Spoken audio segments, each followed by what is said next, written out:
A mistress in Tudor England could disappear without a single argument, without a scandal, and without anyone ever saying her name again. In the grand houses of the nobility, conflicts rarely exploded into public drama.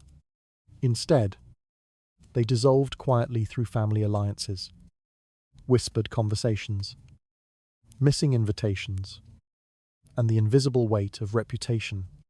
Wives who seemed powerless on the surface often stood at the center of networks stronger than anger or confrontation. Relatives watched. Noblewomen cooperated, and an entire social world slowly turned its back on one woman until she no longer had a place to stand. Tonight, we step into the silent strategies, hidden alliances, and quiet power that allowed Tudor wives to make a rival vanish without ever drawing a sword. So, before you feel comfortable, take a moment to like the video and subscribe to the channel, only if your heart truly wants to. If you do like it, leave a little comment letting me know what time it is where you are. Now, dim the lights, adjust the pillow to fit your head, maybe turn on a fan to create a relaxing atmosphere, and let's begin this journey together tonight. If a visitor had quietly observed the daily life inside a Tudor manor, the hierarchy of authority would have seemed unmistakable. Men occupied the visible center of power. Their names appeared on land deeds. Their voices carried weight in legal disputes, and their decisions determined the fortunes of entire households. They negotiated marriages, controlled estates, and represented their families in the political world beyond the manor walls. From the outside, it was easy to believe that power flowed only in one direction. Women appeared to stand beside that structure rather than within it. A noble wife did not sit in councils or sign political agreements. Her responsibilities were framed differently. She supervised servants, managed the rhythm of domestic life, and ensured that the household ran with quiet efficiency. Visitors might see her overseeing the arrangement of meals, directing maids in preparing chambers, or receiving guests with composed courtesy. None of these duties seemed political in the formal sense. Yet beneath that calm routine lay expectations that carried enormous weight. The honor of the family rested heavily on her conduct. In Tudor society, reputation was not an abstract idea. It determined marriages, alliances, and access to opportunity. A household known for stability and dignity attracted powerful connections, while scandal could weaken ties that had been built over generations. Because of this, the wife was expected to embody the moral image of the family. Her behavior reflected not only upon herself, but upon her husband, his relatives, and the lineage that preceded them. This responsibility created a curious contradiction. Officially, a woman possessed limited authority. Laws placed property and decision-making largely in the hands of men. Yet the preservation of family honor depended heavily on her presence. She was expected to guard the reputation of the household while lacking many of the formal tools of power that men possessed. Faced with this imbalance, Tudor women relied on something that rarely appeared in official records. They relied on kinship. A noblewoman rarely stood alone in the social world of Tudor England. She was born into one family and married into another, linking two networks of relatives that stretched across estates and counties. Brothers, cousins, aunts, and in-laws formed a web of relationships that surrounded her life. Through letters, visits, and shared ceremonies, these connections remained active long after a marriage had taken place. This network served as both protection and influence. When difficulties arose within a household, the wife could draw upon relatives who had an interest in maintaining the stability of the marriage. Her family might express concern about rumors spreading through the region. They might question whether the husband's behavior threatened the dignity of the alliance between the two houses. These conversations rarely erupted into open confrontation, but their presence created a steady pressure that few families could easily ignore. The strength of these ties was often invisible to outsiders. To someone unfamiliar with Tudor customs, A household might appear to revolve entirely around the authority of the husband. Yet, within the private world of family relationships, influence moved quietly along lines of blood and marriage. A sister's opinion could travel through correspondence. A mother's advice could influence decisions made far from the original household. Over time, these small currents formed a powerful undertow beneath the surface of daily life. In this environment, kinship became a subtle instrument of survival. A wife who maintained strong ties with her relatives rarely faced conflict alone. If a threat to her position appeared, whether through gossip, rivalry, or the presence of another woman, those connections could begin to respond. Letters might be written, alliances quietly reinforced, and reputations defended in conversations that never reached public ears. From a modern perspective, such methods might appear indirect. Today, conflict often takes visible forms: legal disputes, public accusations, or confrontation. Tudor society functioned differently. Reputation travelled through communities where memory was long and social ties intertwined. Influence moved not through declarations, but through relationships carefully cultivated over years. Within that world, kinship operated like an unseen structure, supporting the visible order of society. The wife stood at the centre of that structure.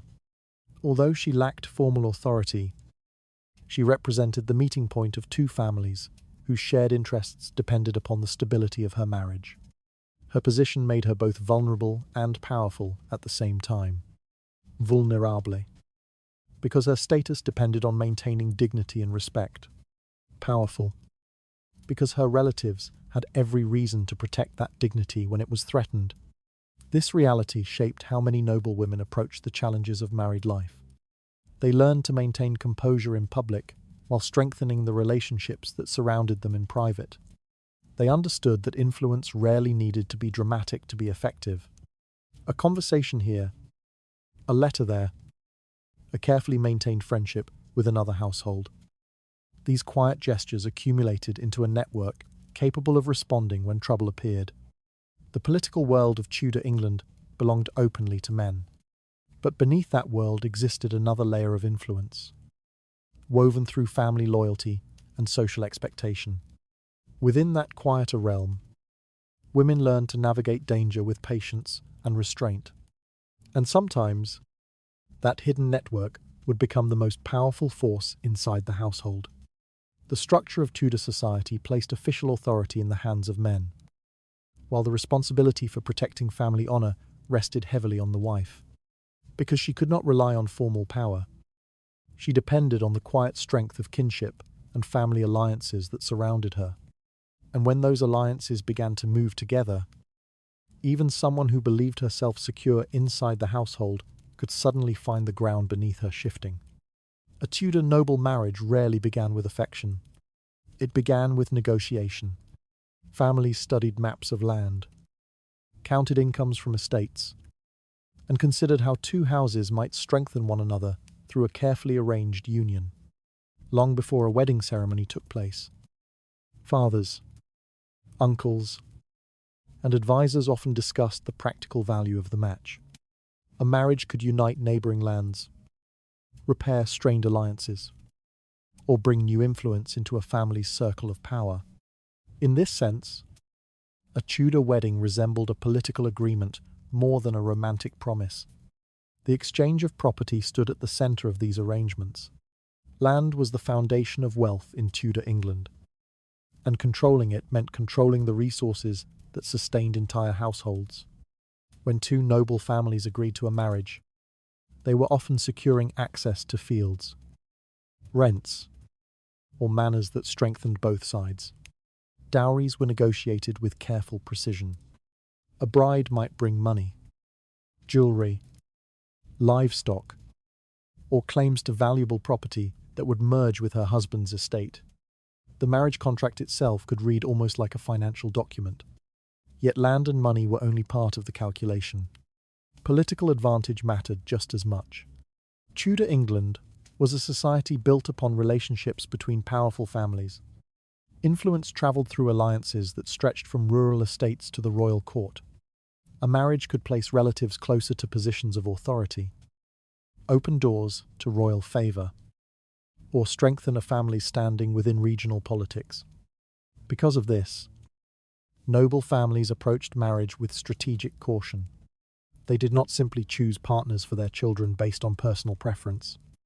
They looked for connections that could reinforce their place within the fragile hierarchy of Tudor society. A well-arranged marriage might secure decades of cooperation between two families whose interests now overlapped. In a time when rivalries could escalate quickly, such alliances provided stability. At the center of this arrangement stood the bride. To outsiders, her role might appear passive.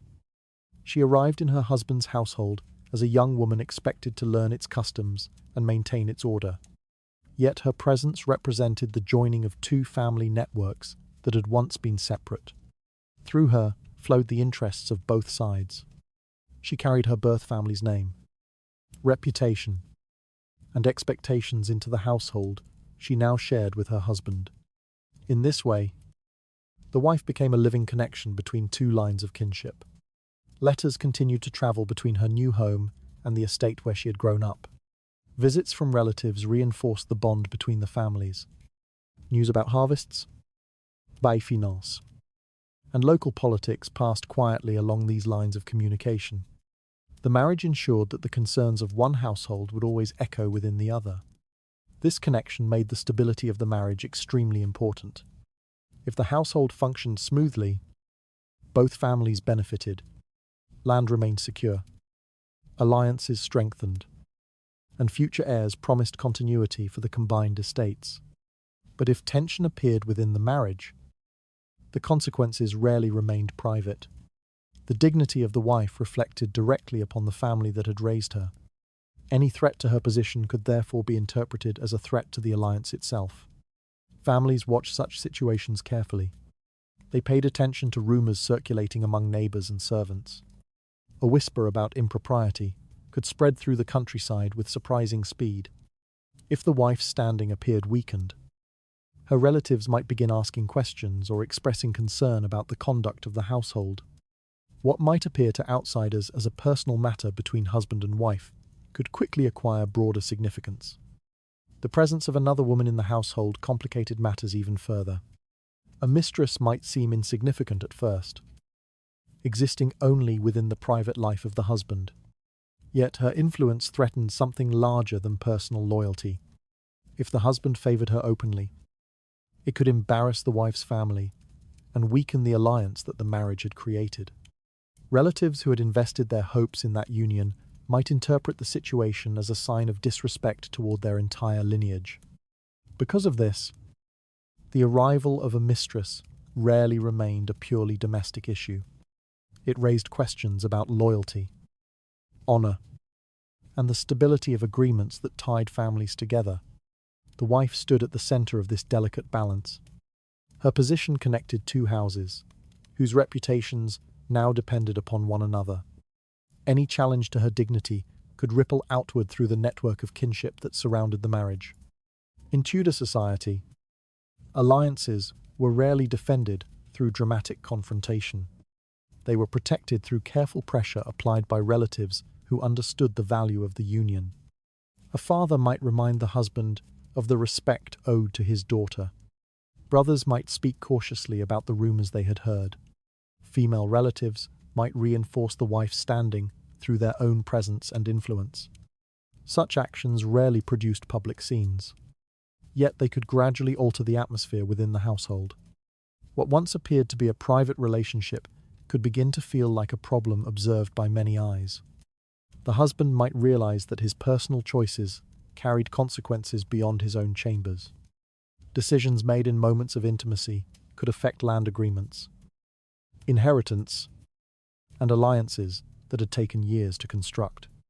Marriage, in this context, functioned as a political structure held together by reputation and mutual interest. The wife remained its central bridge.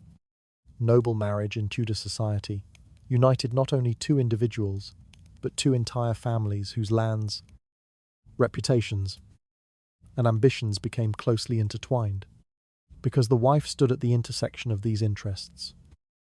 Any threat to her position could quickly draw the attention of relatives determined to protect the alliance.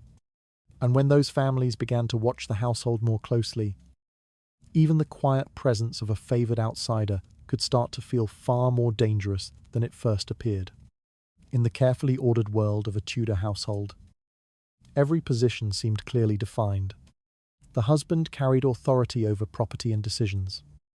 The wife represented legitimacy and family honor, and servants followed a hierarchy that kept the daily life of the manor functioning smoothly. Visitors who entered such a household would likely see only this visible structure, a respectable marriage, orderly rooms, and a family whose reputation appeared secure. Yet there was another figure who sometimes existed quietly within that structure. The mistress. Unlike the wife, she possessed no legal title, no marriage contract, and no recognized place within the lineage of the household. The church did not acknowledge her. The law did not protect her. In official terms, she existed outside the framework that defined respectable family life, to observers who believed that power came only from legal authority. Such a woman might appear insignificant, but the reality inside many Tudor households could be far more complicated. A mistress often held something that the wife, despite her status, could not easily control. She had access to the private attention of the husband. In moments when formal duties faded, and the pressures of estate management or political obligation were set aside, the husband might confide his thoughts, frustrations, and ambitions to someone who stood outside the expectations placed upon his marriage. These private conversations could become powerful. A suggestion offered quietly in a chamber might influence a decision made later in the Great Hall. A complaint shared during an evening walk might shape how the husband viewed members of his own household. Over time, the presence of such influence could begin to alter the emotional balance within the marriage. This influence did not need to be obvious to become dangerous. The mistress did not have to challenge the wife directly. She did not need to claim authority or demand recognition. Simply occupying the husband's attention could create tension that spread gradually through the household. Servants might notice subtle changes in routine. The wife might observe that her husband's manner had shifted.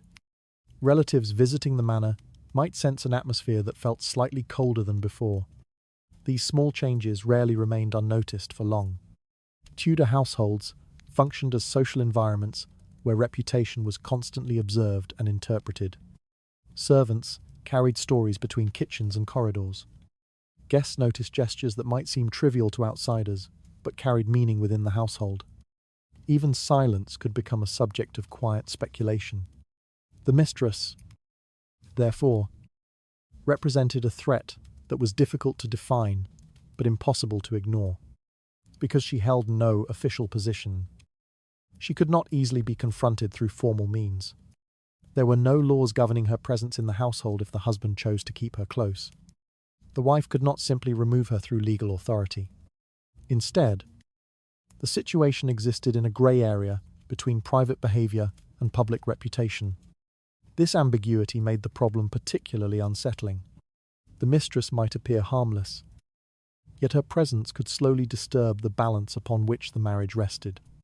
If the husband showed too much affection toward her, the dignity of the wife might begin to suffer. If rumours spread beyond the household, the reputation of the family could weaken in the eyes of neighbours and relatives. In Tudor society, such reputational damage carried real consequences. Alliances depended on trust and respect between families. A noble household that appeared unstable might find itself excluded from important relationships. Invitations could quietly disappear. Political support could fade. Even future marriage negotiations for children might be affected by whispers about the conduct of their parents. Because of this, the mistress threatened more than emotional harmony. She threatened the order of the household itself. The wife represented legitimacy, continuity, and the future inheritance of the family line. Her position ensured that property and titles would pass to recognized heirs. The mistress, by contrast, existed outside that structure. Even if she bore children, those children rarely possessed the same rights as those born within marriage. Yet, her presence could still disrupt the perception of stability that noble families worked so carefully to maintain. This tension created a peculiar situation. The mistress held no formal power, yet her influence could ripple through the household in ways that destabilized relationships far beyond her own position. Servants might become divided in their loyalties. Relatives might begin to question the husband's judgment. The wife might find her authority within the household subtly challenged. All of this could unfold without a single open confrontation. In Tudor society, danger did not always arrive in the form of open conflict. Sometimes it appeared quietly, through relationships that altered the delicate balance of power inside a family. The mistress represented precisely this kind of danger, unofficial, unrecognized, yet capable of unsettling the structure upon which the household depended. For families whose fortunes relied upon stability and reputation, such a presence could not be ignored indefinitely. Even without legal authority, the mistress had entered a world where every relationship was connected to the honor of the household, and once that connection became visible to others, the quiet tension surrounding her could begin to grow. The mistress held no legal place within the Tudor household, yet her private influence over the husband could quietly disturb the fragile balance of family life. What began as a personal attachment could slowly grow into a threat to reputation, inheritance, and the alliances surrounding the marriage. At the moment when that danger became impossible to ignore, the wife rarely faced it alone. Inside a Tudor household, conflict rarely began with raised voices or dramatic accusations. Life within noble estates depended upon restraint. Every gesture carried meaning. Every word traveled through servants and visitors, and every moment of public behavior could influence the reputation of the family.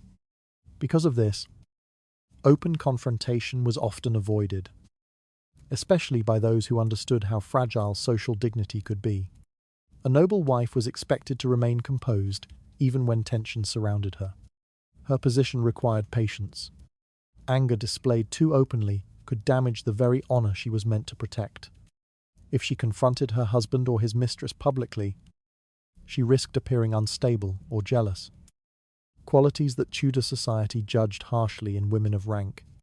For this reason, many wives did not respond with visible defiance. Instead, they relied on something far more powerful than a personal argument. They relied on family. The wife who seemed isolated inside her husband's household often stood at the center of a far larger circle of relatives. Her parents, siblings, cousins, and in-laws had all taken part in the marriage alliance that joined the two families. Their interests were tied to her dignity and security. When rumors suggested that her position was threatened, those relatives rarely remained indifferent. Concern moved quietly through letters and conversations. A mother might write asking gentle questions about the state of the household. A brother might visit the estate under the pretense of business, observing the atmosphere of the manor with careful attention. A cousin might repeat stories circulating among neighboring families. None of these actions appeared confrontational, yet together they formed the beginning of a response. The wife herself did not need to raise her voice. Her relatives understood what was at stake. The marriage represented an alliance that connected property, reputation, and long-standing family ties. If the husband's behavior placed that alliance in danger, the wife's family had every reason to intervene, not through public scandal, but through influence applied carefully and steadily. In Tudor society, family loyalty carried tremendous weight. Relatives spoke to one another with an authority that outsiders rarely possessed. Advice offered by a father could sound like a warning. A brother's polite concern could remind the husband that his actions were being watched. Even distant kin could reinforce the message simply by repeating the same quiet expectations.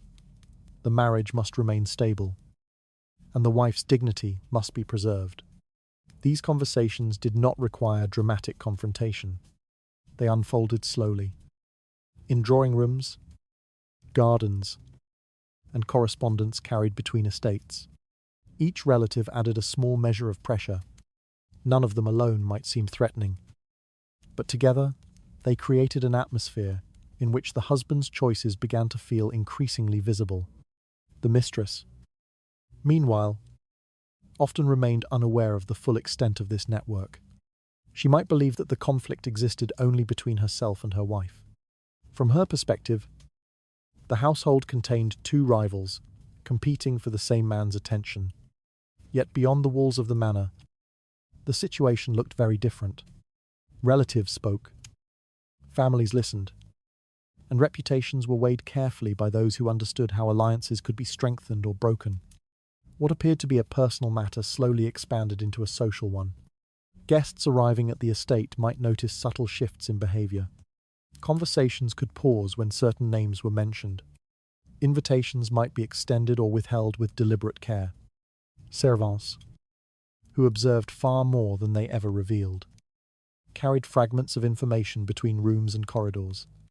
Gradually, the atmosphere around the household changed.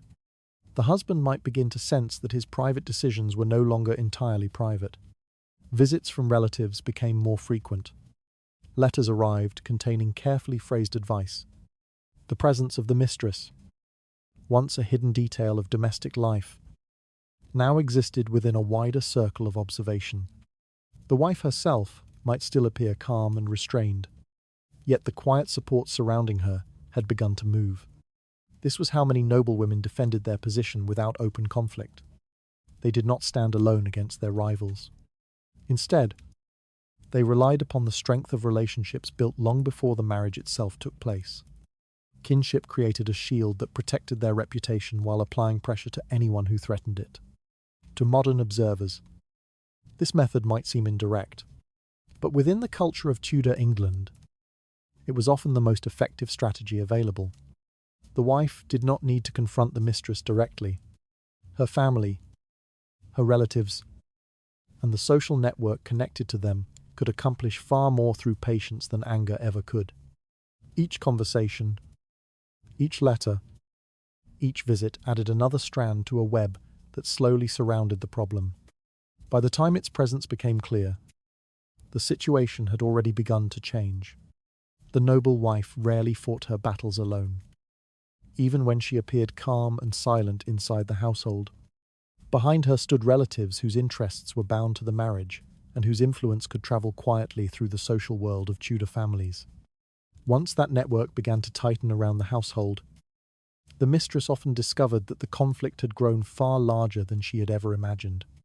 Within the social world of Tudor families, the presence of a mother or sister often carried a quiet authority that outsiders underestimated. These women did not command estates or negotiate treaties, yet their voices travelled easily through the intimate channels of family life. Conversations between mothers and daughters, or between sisters who had grown up together, formed a network of trust that could shape how information moved between households. When tension appeared inside a marriage, this network rarely remained silent. A mother, in particular, often became the first person to recognize that something had changed. Letters from her daughter might sound slightly different.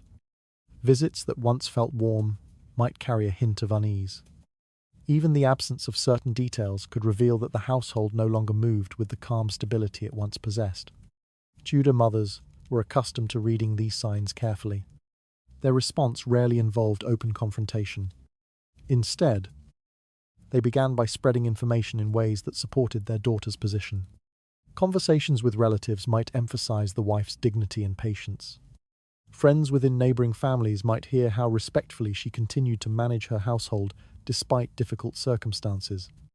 These stories, repeated quietly across drawing rooms and gardens, helped reinforce the image of the wife as the rightful center of the family. Such narratives mattered deeply in Tudor society. Reputation traveled quickly through communities where families were closely connected by marriage and obligation. A single conversation could influence how others viewed a situation they had never witnessed themselves. If a mother or sister spoke consistently about the wife's loyalty and composure, that version of events often became the accepted understanding among relatives and acquaintances. At the same time, less flattering impressions of the mistress could begin to circulate. These remarks did not need to be harsh or openly hostile. A carefully chosen phrase could accomplish the same effect with far greater subtlety. Someone might mention that the young woman seemed unusually eager for attention. Another might remark that her presence had created discomfort within a household known for stability. Such observations appeared mild on the surface, yet repeated often enough, they could shape how others perceived her character. This process created a powerful contrast. On one side stood the wife, presented as dignified, patient, and deserving of respect. On the other side appeared the mistress, gradually associated with disruption and impropriety. Neither image required dramatic accusation. They grew slowly through repeated conversations that framed the situation in ways favorable to the wife. Sisters played a particularly important role in this exchange of information. Unlike mothers, whose authority could sometimes appear formal, sisters often moved more freely through social circles. They visited relatives, attended gatherings, and maintained friendships that extended beyond the immediate family.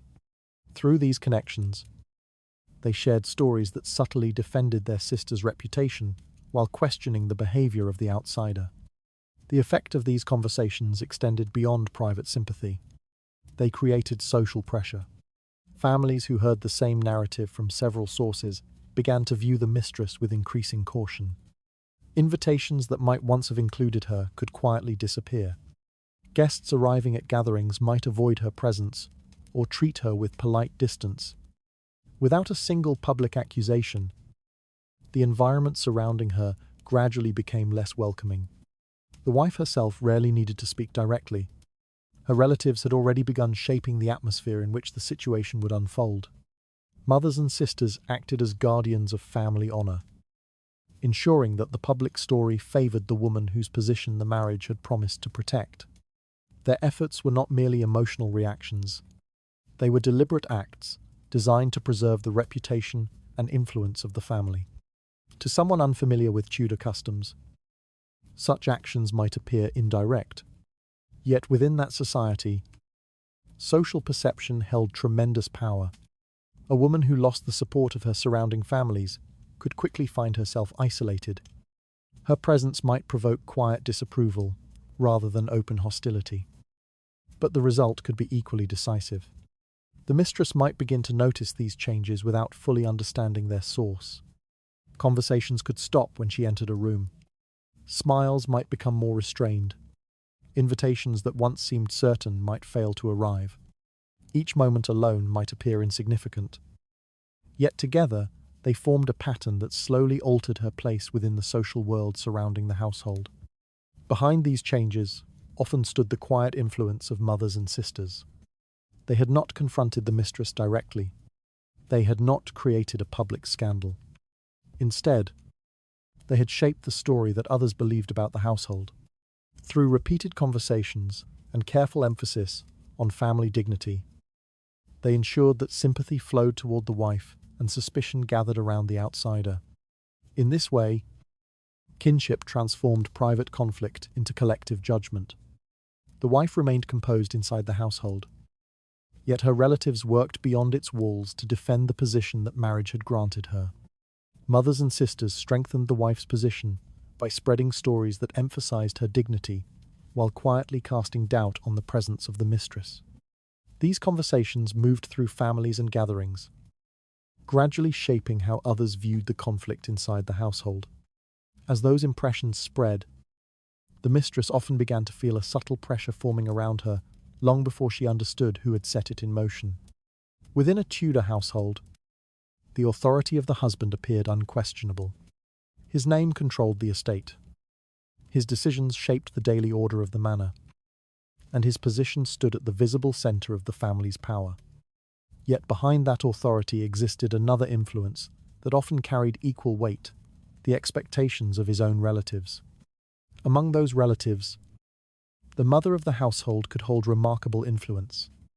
A noble mother-in-law had spent years observing the delicate balance that sustained family reputation and inheritance. She understood that the stability of the marriage affected far more than the emotional lives of the couple. The future of the family name, the security of its property, and the legitimacy of its heirs all depended upon maintaining the structure that the marriage represented.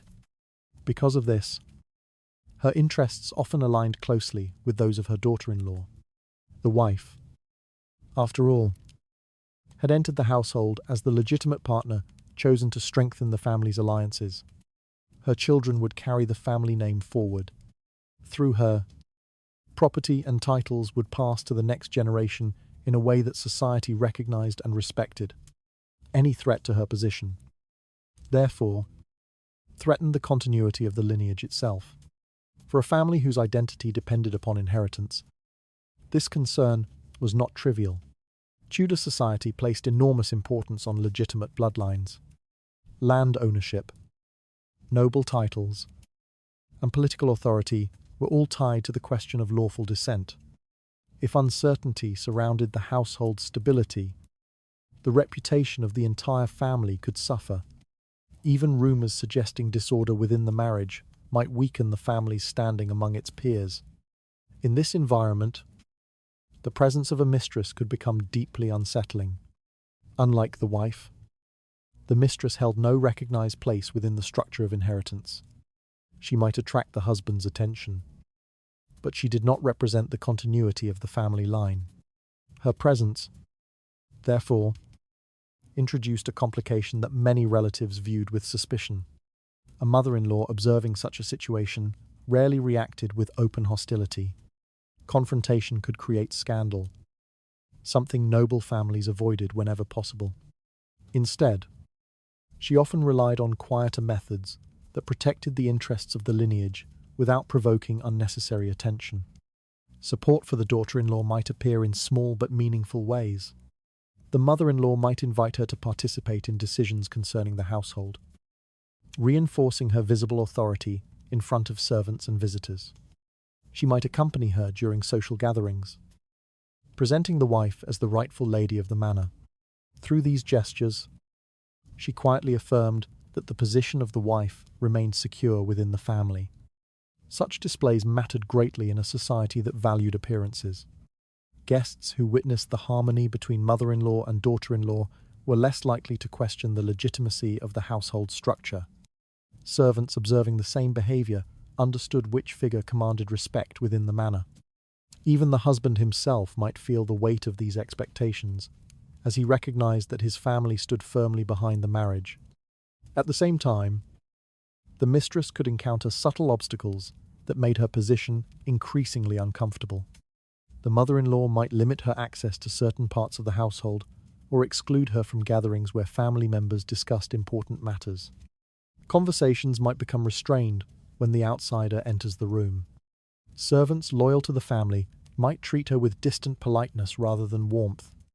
None of these actions appeared dramatic, yet their cumulative effect could slowly reshape the atmosphere surrounding the mistress.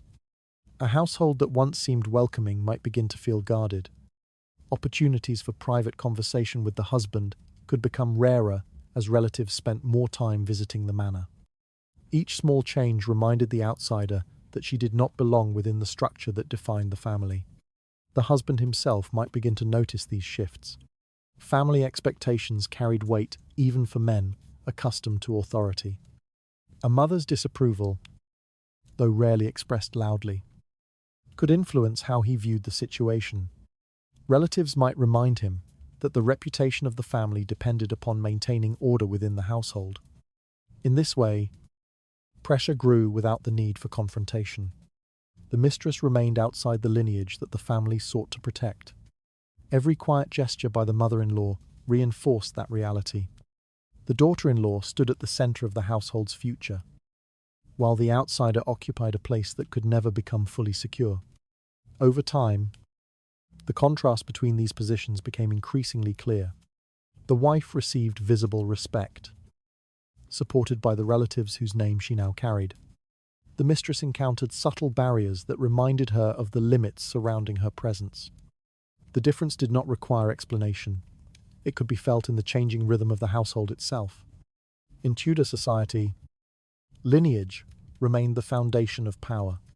Those who guarded that lineage rarely allowed its stability to be threatened without response. The mother-in-law and the husband's relatives understood that the legitimacy of the family line depended on protecting the wife's position within the household. Through quiet support for the daughter-in-law and subtle resistance toward the outsider, they reinforced the structure that preserved inheritance and reputation. Under such watchful eyes, the mistress often began to discover that the household itself had slowly turned against her presence. The Tudor court appeared, at first glance, to revolve entirely around kings, ministers, and the politics of men. Royal proclamations were announced by male officials.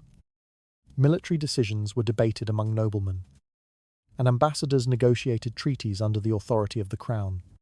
Yet anyone who spent enough time within the palace corridors soon noticed that another network of influence moved quietly alongside these visible structures. That network belonged largely to women. Ladies of noble rank filled the halls of court during ceremonies, banquets, and daily audiences. They served as companions to queens, attendants to noblewomen, and guests within a world where social presence mattered almost as much as political authority. Their roles might appear decorative to an outside observer, but the reality of court life gave them access to something extremely valuable. They had access to one another. The court functioned as a dense social environment where conversations flowed continuously between people connected by family, marriage, and friendship. A noblewoman might dine beside the wife of a powerful lord, exchange greetings with a lady serving the queen, and share private remarks with cousins who visited from distant estates. These encounters created a web of communication that stretched through the palace and beyond its walls.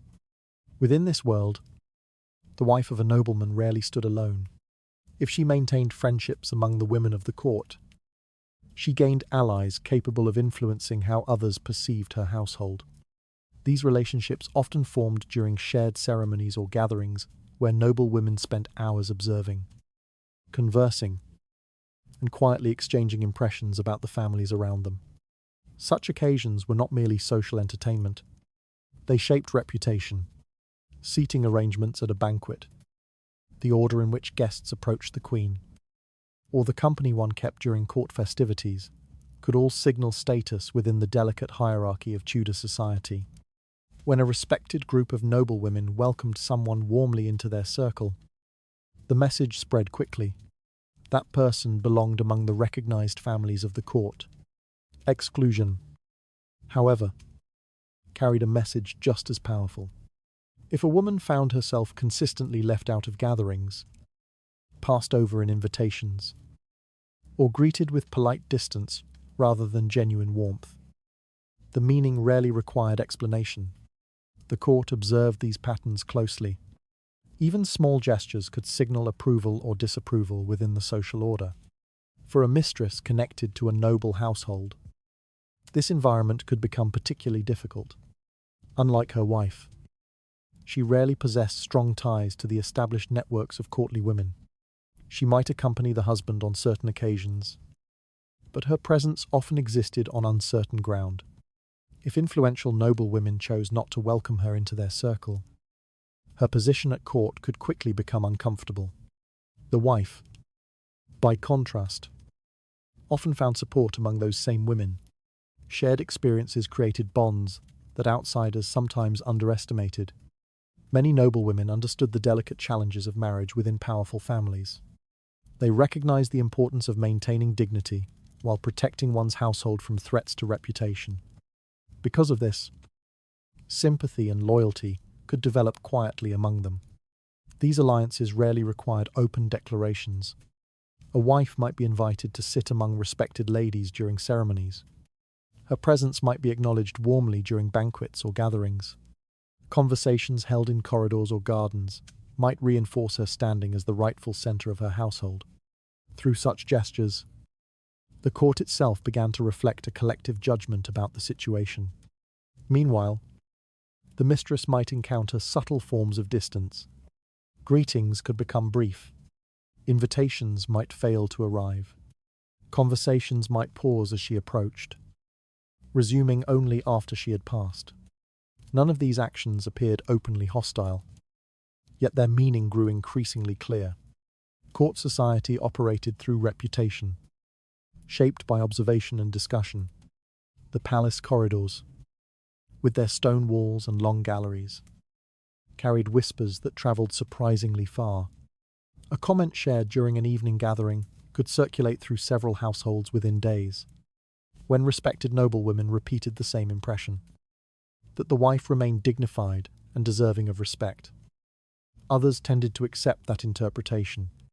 The result was a quiet but powerful form of influence. The mistress did not face direct accusations, yet she often found herself standing outside the circle that defined social belonging within the court. Her presence might provoke curiosity or discomfort rather than admiration. Over time, the difference between her position and that of the wife became impossible to ignore. This transformation rarely occurred through dramatic confrontation. It unfolded gradually through conversations, invitations, and shared understanding among the women who shaped court society. Their influence moved quietly through the palace, reinforcing the wife's legitimacy while surrounding the outsider with an atmosphere of distance. For those who understood the rhythms of Tudor court life, such changes spoke loudly, even when no one raised their voice. Women at court formed networks of conversation and observation that quietly shaped the reputations of noble households. By welcoming the wife into their social circles while keeping the mistress at a careful distance, they reinforced the hierarchy that defined legitimacy. Within the echoing corridors of the palace, those subtle choices could transform a private rivalry into a judgment shared by the entire court. Life among the Tudor nobility moved according to an intricate rhythm of gatherings, banquets, religious ceremonies, seasonal celebrations, and formal visits between estates filled the calendar of the elite.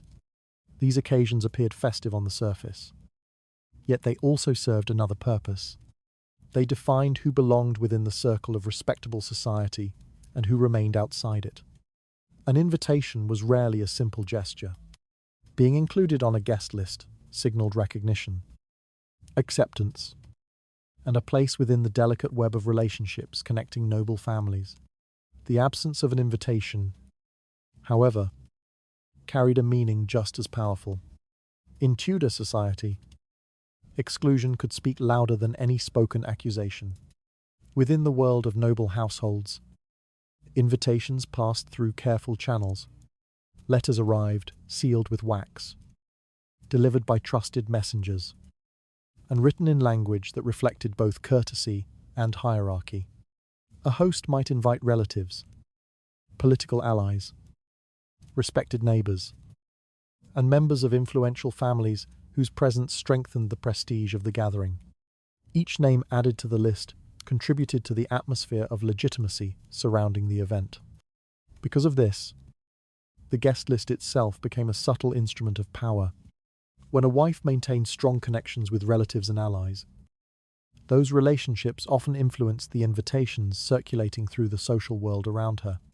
Friends who understood her situation might quietly extend invitations to her, while overlooking the presence of the woman rumoured to disturb the household. No explanation is needed to accompany this decision. The mistress might simply discover that her name never appeared among the expected guests. A banquet took place without her presence. A wedding celebration unfolded at a nearby estate where she had not been asked to attend. A religious feast gathered many familiar faces while leaving one conspicuously absent. At first, such omissions might seem accidental. A single missed invitation could be explained easily enough. Messengers lost letters. Hosts misjudged the number of guests their halls could accommodate. Social calendars filled quickly during certain seasons. And misunderstandings were not impossible. But patterns soon became visible. If the same absence repeated itself across several gatherings, the meaning grew harder to ignore. The mistress might notice that the wife appeared regularly among guests, while she herself remained unmentioned. Conversations afterward might refer to events she had not attended. Servants returning from neighbouring estates might describe celebrations that had taken place without her knowledge. In Tudor society, repetition created reputation.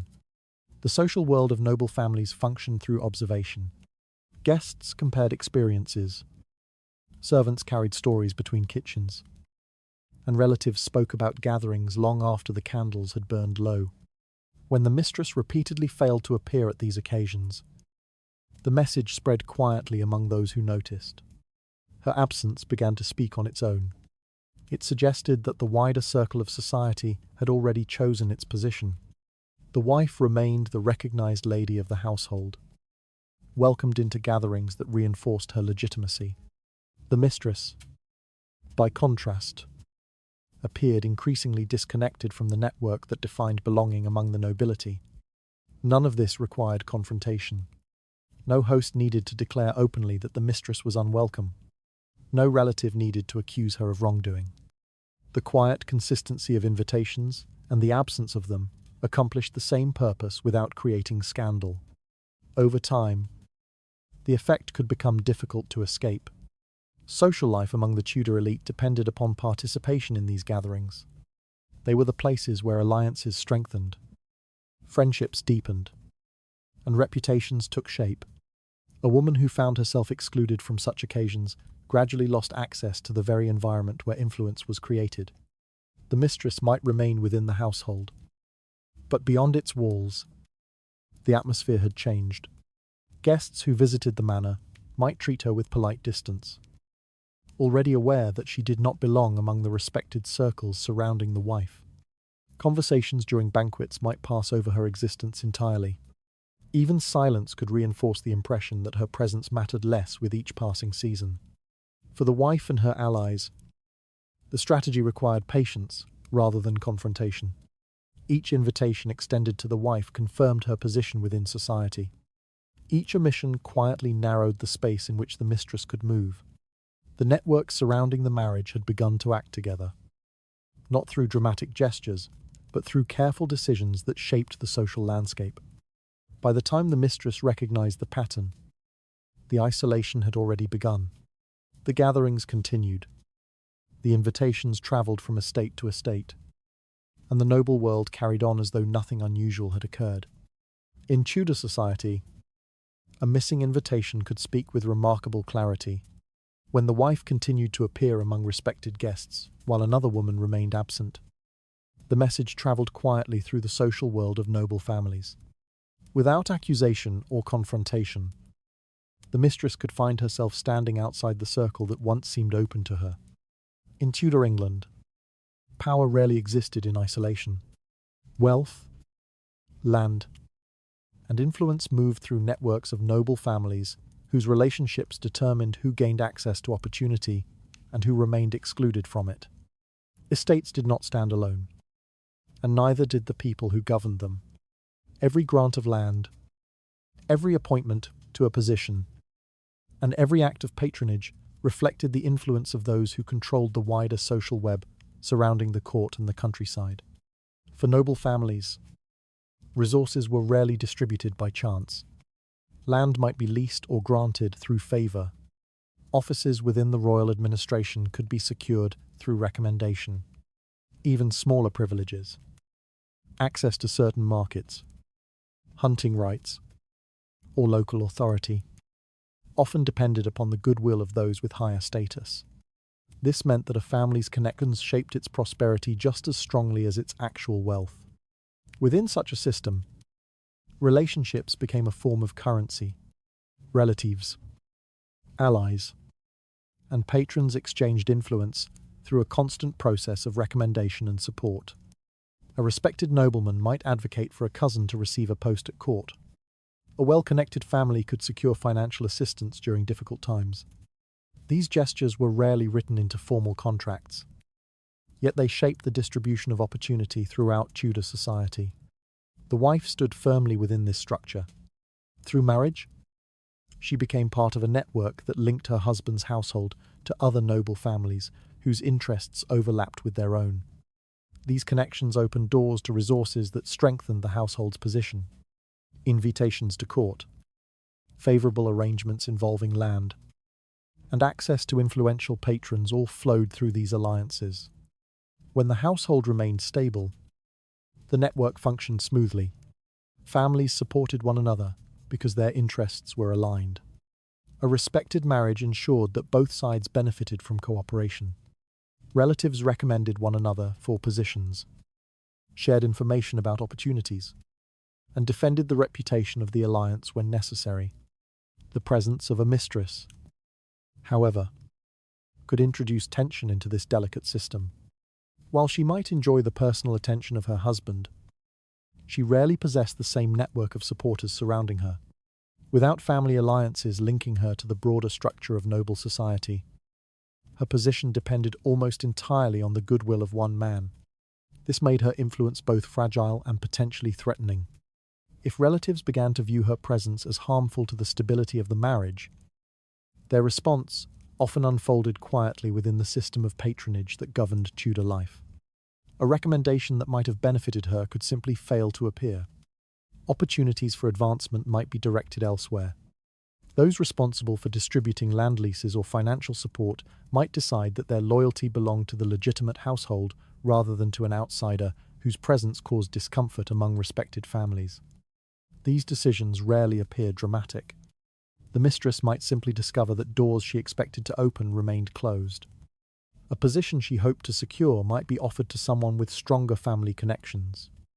A patron who once seemed friendly might grow distant after hearing the opinions circulating among noble relatives.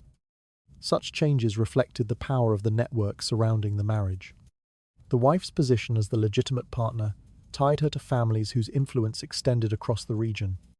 Their shared interest in preserving the alliance meant they had little reason to support someone whose presence threatened its stability. Even individuals who had no direct involvement in the household might choose caution, avoiding association with a situation that could damage their own reputation. Gradually, the mistress could find that the resources shaping social mobility were no longer available to her. Land arrangements that might have offered independence became difficult to obtain. Patronage that could secure influence within court circles shifted toward individuals whose connections appeared safer. Even small privileges, such as introductions to important families, might quietly disappear. In Tudor society, advancement depended upon the steady support of those already established within the hierarchy. Without that support, progress became nearly impossible. The wife, protected by the alliances forged through marriage, remained connected to the flow of influence within noble families. Her presence strengthened the network that surrounded the household. The mistress, lacking those same connections, often discovered that her position rested on uncertain ground. What appeared to be a private relationship could therefore collide with the wider patronage system governing Tudor life. The network that once seemed distant from the household now began shaping the environment around it. Opportunities shifted, loyalties aligned with the legitimate family, and the path toward influence grew increasingly narrow for anyone who threatened the alliance. In Tudor society, access to land, patronage, and opportunity depended upon the powerful networks connecting noble families. When those networks chose to protect the stability of a marriage, their influence could quietly redirect resources away from anyone viewed as a threat. Within such a system, the mistress might discover that the path toward advancement had slowly disappeared beneath her feet. Ceremony formed the visible language of power in Tudor society. Every gathering among the nobility followed patterns so familiar that few people questioned them. Yet those patterns carried precise meaning.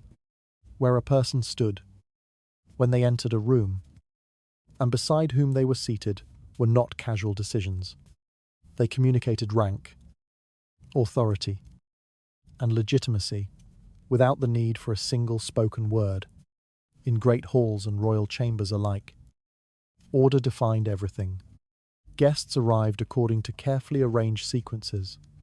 Nobles entered in groups, reflecting their titles and family importance. Servants guided them to places that had been chosen long before the doors opened. What might appear to a casual observer as a simple organization was in fact a display of the hierarchy that structured Tudor life. Seating arrangements spoke with particular clarity. At a banquet table, the most respected guests occupied positions closest to the host. Distance from that centre reflected social standing. A noblewoman seated beside the lady of the household signalled recognition and acceptance within the inner circle of the family. Those placed farther down the table appeared more peripheral, their importance acknowledged but limited. These details were never accidental. Families understood that public gatherings created opportunities to reinforce the order of their household. By placing the wife in a prominent position, the host affirmed her status as the rightful mistress of the manor. Guests observing the arrangement recognized the message immediately. The marriage remained stable, the hierarchy intact. The same principle applied to entrances and appearances. During ceremonies or courtly celebrations, the sequence in which individuals appeared carried symbolic meaning. A noble couple entering together demonstrated unity. A wife who walked beside her husband confirmed her recognized role within the household. Such gestures might last only a moment, yet they left strong impressions upon those watching. Within this carefully structured environment, the mistress occupied an uncertain place. She might attend certain gatherings, particularly if her husband insisted upon her presence. Yet even then, the language of ceremony often revealed the limits of her position. She might find herself seated among distant acquaintances rather than near the central figures of the event. Her arrival might pass quietly, while others received formal acknowledgement. These subtle differences mattered greatly. Tudor society valued appearances because appearances shaped reputation. When guests observed the arrangement of a hall or the order of a procession, they interpreted what they saw as evidence of the household structure. A wife seated beside influential relatives conveyed stability and legitimacy. A mistress placed at the edges of the gathering suggested a far weaker standing, the symbolic space of the event. Therefore, reinforced the authority of the marriage. Even if no one spoke openly about the situation, the physical arrangement of bodies within the room communicated the household's priorities. The wife occupied the centre, surrounded by family allies and respected guests. The mistress stood farther away, visible yet clearly separated from the core of the social circle. Over time, these repeated gestures shaped perception. Visitors who attended several gatherings would notice the pattern. The wife consistently appeared in positions of recognition. The mistress, if present at all, remained outside the central arrangement. Such observations spread through conversations afterward, becoming part of the reputation that followed the household beyond the walls of the manor. The mistress might begin to sense this difference without fully understanding its design. The distance between her seat and the host's chair might appear small, yet the meaning behind it was unmistakable. The lack of acknowledgement during a ceremonial entrance might feel like a minor oversight, but repeated moments of quiet exclusion carried a stronger message.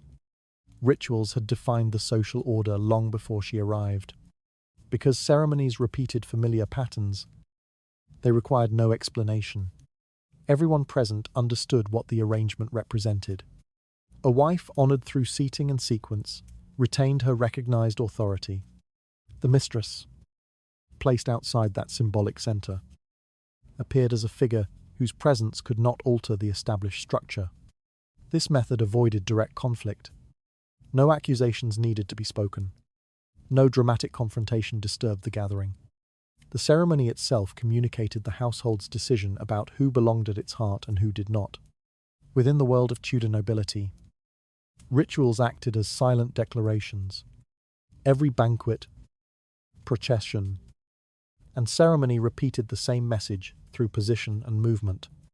Guests carried that message away with them, reinforcing the reputation of the family in conversations that followed. In this way, power could be expressed not through force, but through the careful arrangement of space. Ceremonies and rituals provided Tudor families with a language that revealed hierarchy without the need for open conflict. By placing the wife at the centre of gatherings while keeping the mistress at the edges of the symbolic space, the household quietly reinforced its structure. In rooms where every seat and every entrance carried meaning, even a small distance could become a powerful declaration. In Tudor society, reputation carried a weight that modern observers sometimes struggle to fully understand. Wealth and land certainly mattered, but neither could protect a family whose moral standing had been called into question. Honor functioned as a kind of invisible currency within noble circles.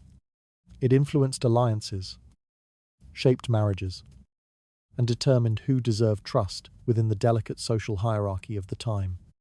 Because of this, moral reputation became one of the most powerful tools available to a noble household. The image of the virtuous wife stood at the center of that moral framework.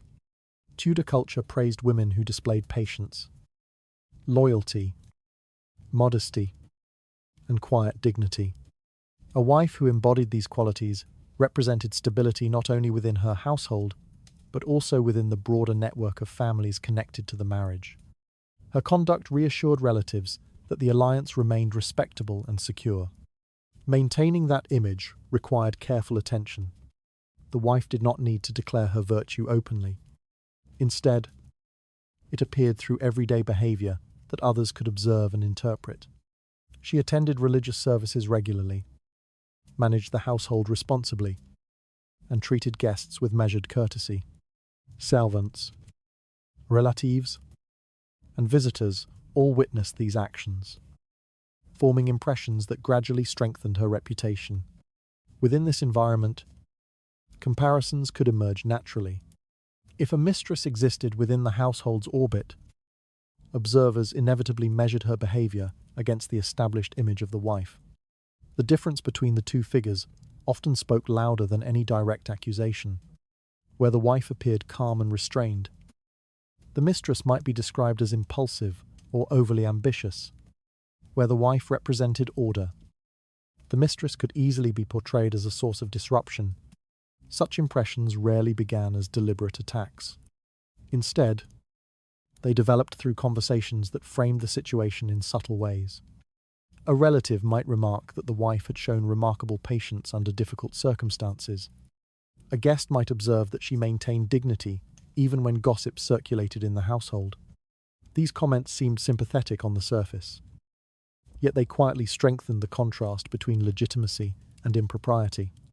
Over time, that contrast shaped how society interpreted the entire situation. The mistress might find that people spoke about her character rather than her actions. Questions about her motives could appear in casual conversations. Someone might wonder aloud why she had chosen to become involved with a married man. Another might suggest that a woman of true respectability would avoid such entanglements altogether. These remarks rarely sounded harsh. Their power lay in their tone of moral concern rather than open condemnation. Because Tudor society valued restraint, criticism, delivered in gentle language, often carried more influence than direct accusation. By presenting the mistress as morally questionable, relatives and allies could weaken her position without provoking scandal. Meanwhile, the wife's reputation continued to strengthen. Each act of composure reinforced the idea that she represented the proper order of the household. Guests observed her dignity and repeated their impressions elsewhere. Friends within noble circles defended her character during conversations where rumors might otherwise have spread more freely. Gradually, the moral narrative surrounding the household became clear. On one side stood the lawful marriage, supported by tradition, religion, and family alliances. On the other stood a relationship that lacked official recognition and appeared to challenge the expectations of respectable society. Once this interpretation gained acceptance, the broader community often aligned itself with the side that represented stability. In Tudor culture, legitimacy carried enormous persuasive power. Relatives, neighbours, and political allies preferred to support the structure that protected inheritance and family honour. A mistress who threatened that structure could quickly find herself judged not only as an outsider, but also as someone whose behaviour undermined the moral order of the household. The consequences rarely arrived through open hostility. Instead, They appeared through subtle changes in attitude. Conversations became cooler, invitations less frequent. The same society that once observed the situation with curiosity now seemed to lean quietly toward the wife's side. For the mistress, this shift could be difficult to counter. Without the protection of marriage or family alliances, her reputation rested largely on personal perception. Once that perception began to darken, the space available to her within noble society narrowed quickly. In this way, morality functioned as a strategic force. Families defending the legitimacy of a marriage rarely needed to confront the outsider directly. By strengthening the image of the virtuous wife and allowing doubts about the mistress to circulate gently through conversation, they encouraged society to make its own judgment. And Tudor society rarely hesitated when asked to choose between order and disruption. Moral reputation allowed noble families to defend the legitimacy of marriage without open conflict. By reinforcing the image of the virtuous wife while quietly questioning the character of the mistress, they guided public opinion toward the side of lawful union. Once society began to see the household through that moral contrast, the balance of sympathy rarely remained uncertain. In Tudor society, silence often carried more meaning than words. Conversations among noble families rarely unfolded through open accusation or dramatic confrontation. Reputation was considered too delicate to risk through public quarrels. Instead, people learned to communicate approval or disapproval through absence, restraint, and the careful avoidance of direct conflict. This silence could become a powerful social force. Within the walls of a noble household, tensions did not always reveal themselves through visible arguments. The rhythms of daily life continued as usual. Meals were served, guests were welcomed, and servants performed their duties with the same quiet efficiency. Yet beneath that calm routine, the atmosphere of the household could shift in ways that were felt rather than openly acknowledged. The mistress often encountered this shift first. No one openly attacked her.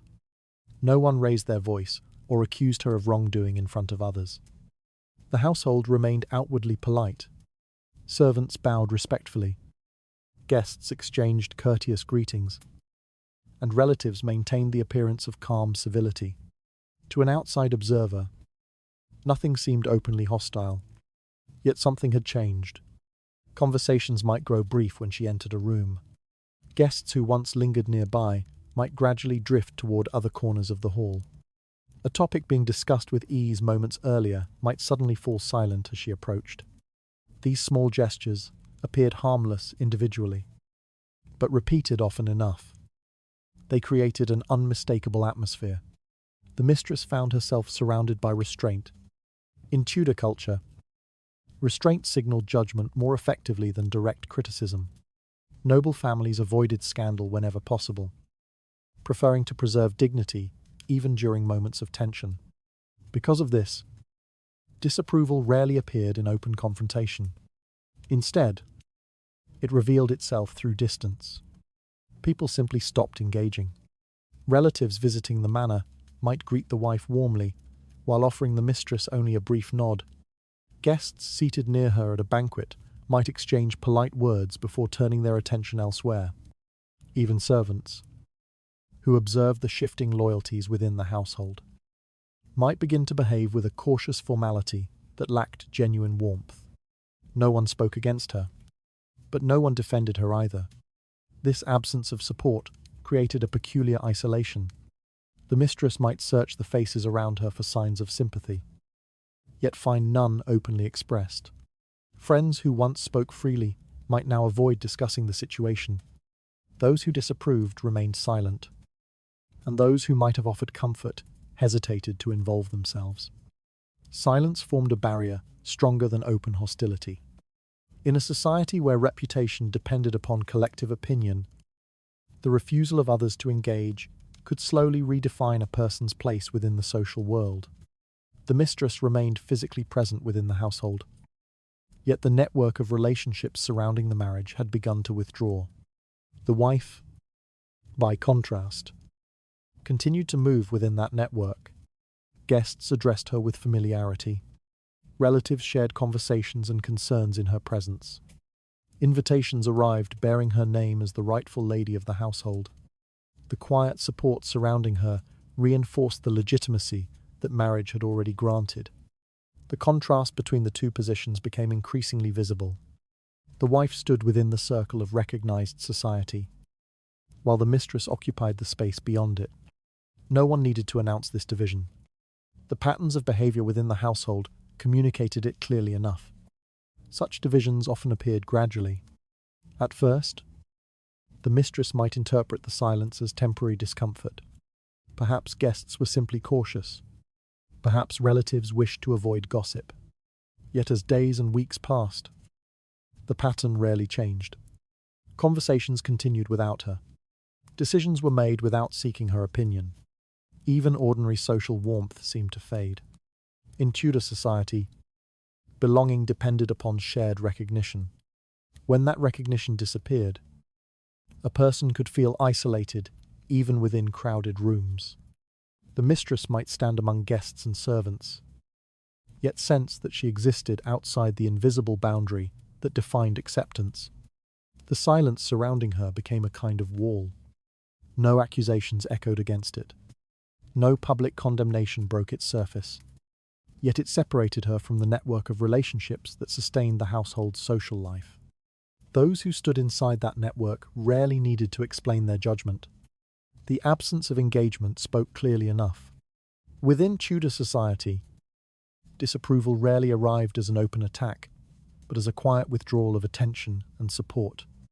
When conversations avoided her, and voices fell silent around her presence, the mistress began to feel the invisible barrier forming between herself and the household. Standing within that silence, she might finally realize that isolation had already begun long before anyone chose to speak of it aloud. Inside a Tudor manor, servants moved constantly through corridors, staircases, kitchens, and private chambers. They lit fires before dawn, carried trays between rooms, and prepared the halls for gatherings that displayed the household's dignity to visiting guests. To outsiders, these men and women might appear invisible, part of the machinery that kept noble life running smoothly. Yet servants saw far more than anyone realized. They were present in the spaces where conversations began and ended. They opened doors at moments when tensions lingered in the air. They carried letters from one room to another and stood quietly beside tables where important decisions were discussed. Although they rarely spoke openly about what they observed, their knowledge of household life could be remarkably detailed. In Tudor society, information often travelled through these unseen paths. Many servants had long-standing loyalties to the family they served. A maid might have entered the household years before the marriage took place. A steward might have served the wife's relatives before she herself arrived at the manor. Such connections meant that the servants did not view themselves merely as employees. They often considered their work part of a broader relationship with the family whose name they carried in service. Because of this loyalty, the wife rarely lacked quiet allies within the household. Her maidservants observed the rhythms of daily life more closely than any guest or relative could. They noticed when the husband's schedule changed, when unfamiliar letters arrived, or when private conversations took place in unexpected corners of the manor. These observations were rarely shared openly. But they did not remain entirely hidden either. Information flowed carefully through trusted channels. A maid might mention a detail to the housekeeper while preparing linens. The housekeeper might later repeat that observation during a conversation with a relative visiting the household. Each fragment of information travelled slowly, guided by the unspoken understanding that the dignity of the family must be protected. The mistress, meanwhile, often underestimated this quiet network. She might believe that her meetings with her husband remained private, taking place in secluded chambers, or during moments when the household seemed occupied elsewhere. Yet few spaces inside a Tudor manor were truly hidden from those who lived and worked within it every day. Servants noticed who walked through the corridors, and at what hour. They noticed which doors closed quietly during the evening, and which lamps burned later than usual. Even a small change in routine could draw attention from those accustomed to the household's regular patterns. What appeared discreet to the mistress might seem obvious to those who understood the manor's daily rhythm. Observation soon became something more deliberate. When tension surrounding the marriage began to circulate among relatives and guests, servants loyal to the wife often responded by watching more closely. Their loyalty did not require dramatic action. It simply meant paying attention to movements, conversations, and small details that might help the family understand what was happening inside its own walls. These observations were rarely exaggerated. Servants understood that gossip could damage the reputation of the household they served. Because of this, the information they shared was often measured and selective. Only details that seemed important or troubling traveled through the network of trusted listeners. In this way, the flow of information remained controlled. Relatives who wished to understand the situation within the household often received reports shaped by those who observed it daily. The wife's family might learn when the husband spends unusual amounts of time away from public rooms. They might hear about visits that took place without explanation or conversations that caused unease among the staff. None of these reports needed to accuse anyone directly. They simply described patterns that others could interpret for themselves. For the mistress, this created an environment where privacy gradually disappeared. Each movement through the manor occurred within a space where many eyes were quietly watching. A conversation believed to be secret might already have been noticed by someone carrying linens past the door. A visit arranged discreetly might still appear unusual to a servant familiar with the household's routine. The network of observation extended beyond simple curiosity. It served the interests of the family, whose stability depended upon understanding the tensions within the marriage. The wife, supported by relatives and loyal staff, gained access to information that helped her navigate a difficult situation without open confrontation. Meanwhile, the mistress remained surrounded by watchful silence. No servant openly challenged her presence. No accusations echoed through the halls. Yet the careful attention of those who served the household ensured that her actions rarely went unnoticed. Within the world of Tudor estates, information could be as powerful as authority. A household that understood its own secrets held a quiet advantage over anyone who underestimated the people moving through its corridors. Servants formed a silent network of observation that carried news through the household and beyond its walls. Their loyalty to the family often meant that information traveled carefully toward those determined to protect the stability of the marriage. Under such quiet scrutiny, the mistress might continue her movements through the manor, unaware that nearly every step had already been seen. Communication in Tudor England moved more slowly than in the modern world. Yet its influence often reached much farther than people expected. Letters travelled by horse and messenger from one estate to another, sometimes taking days to arrive. Yet the information they carried could shape decisions across entire regions. Noble families relied heavily on this steady exchange of correspondence to maintain alliances, settle disputes, and share news about the fortunes of their households. Within these letters lay a powerful instrument of influence. A noblewoman who faced tension within her marriage rarely confronted the situation entirely alone. Through carefully written correspondence, she could reach relatives living many miles away. Parents, siblings, cousins, and trusted family allies often remained closely connected through letters that carried both personal concerns and political meaning. Writing such a letter required careful judgment. The wife did not simply complain about the behavior of her husband or the presence of another woman within the household. Tudor society valued restraint and dignity, especially among noble families whose reputation depended upon appearing composed. Instead, the letter might describe the situation indirectly. A wife could express worry about the stability of the household, or mention that certain rumors had begun to circulate among servants and visitors. These details, presented calmly, were often enough. Relatives reading such letters understood the implications quickly. A father might recognize that his daughter's dignity was being tested. Brothers might realize that the reputation of their family was now connected to how the situation unfolded. Even distant cousins could interpret the message as a quiet call for attention. Once those relatives understood the problem, the network of family communication began to expand. Letters moved outward from one estate to another, carrying careful descriptions of the situation and the concerns surrounding it. Each recipient became another voice capable of influencing the broader social environment surrounding the marriage. Families who had once been distant observers now gained a reason to pay attention. This attention could gradually transform into support. Relatives might write back with expressions of loyalty and reassurance, promising that the family's honor would not be ignored. Some might choose to visit the household directly, offering their presence as a reminder that the wife did not stand alone. Others might speak privately with influential friends whose opinions carried weight in the region. The husband soon felt the effects of this widening circle of awareness. Conversations with relatives could begin to change in tone. A father-in-law might inquire politely about the harmony of the household. Brothers-in-law might offer advice that sounded friendly, yet contained an unmistakable expectation that the marriage should remain stable.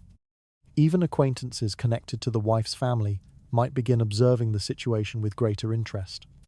None of these interactions appeared openly hostile.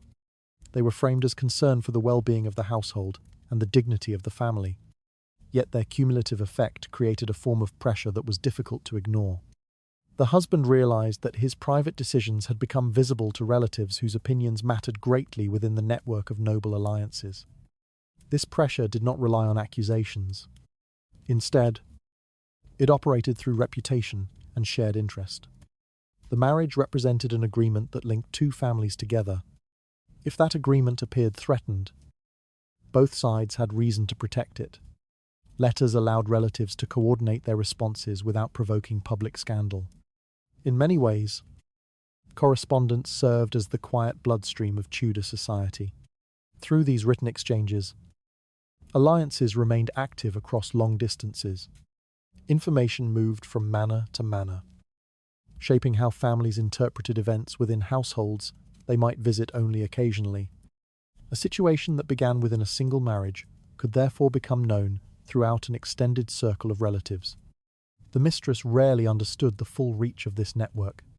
She might believe that the conflict existed only within the walls of the manor.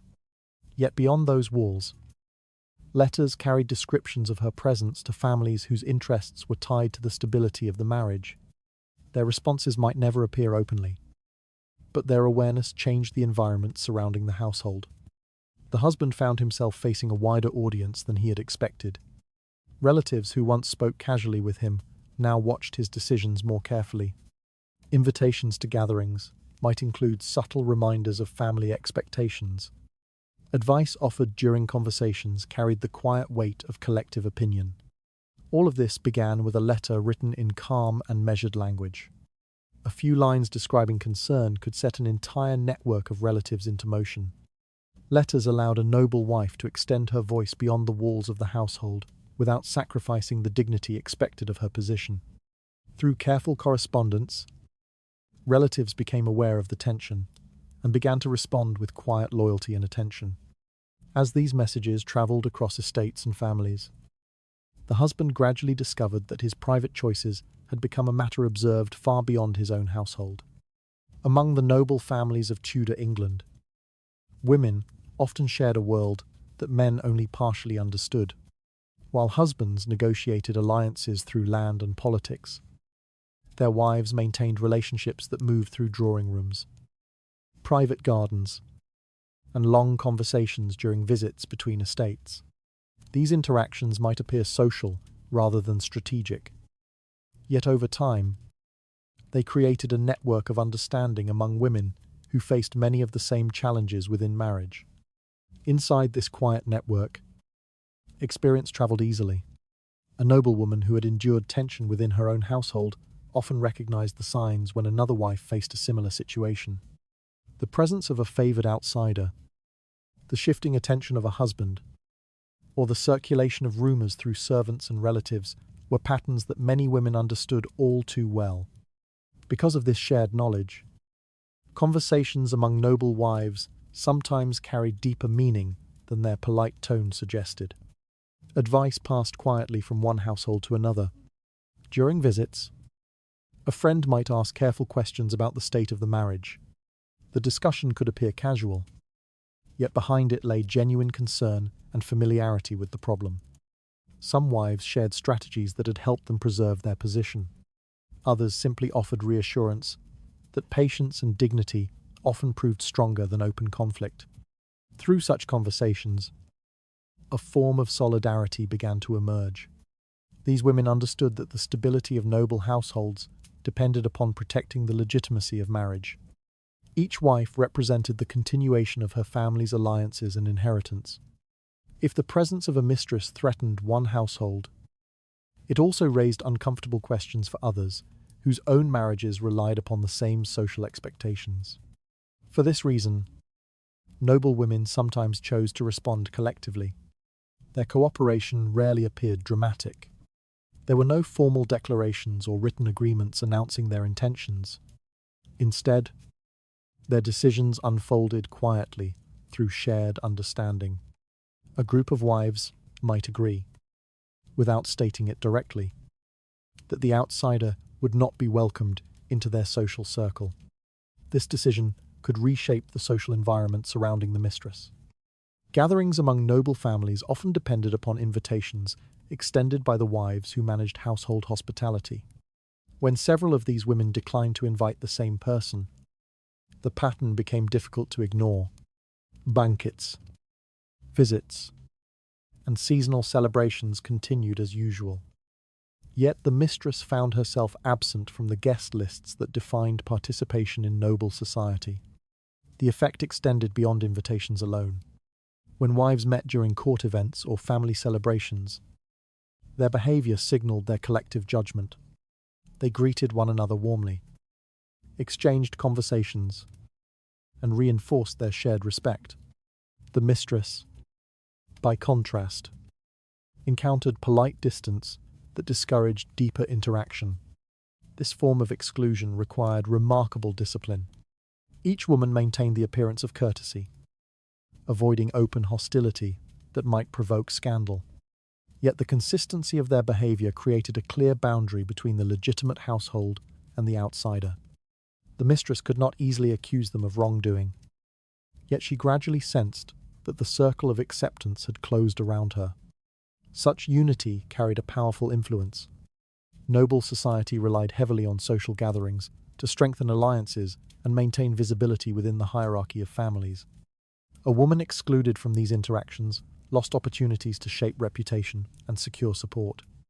The mistress might remain physically present within the household, yet beyond its walls, she found fewer and fewer places where her presence felt welcome. Meanwhile, the wife benefited from the quiet loyalty of her peers. Each invitation she received, each conversation held among respected women, reinforced her position within the social structure.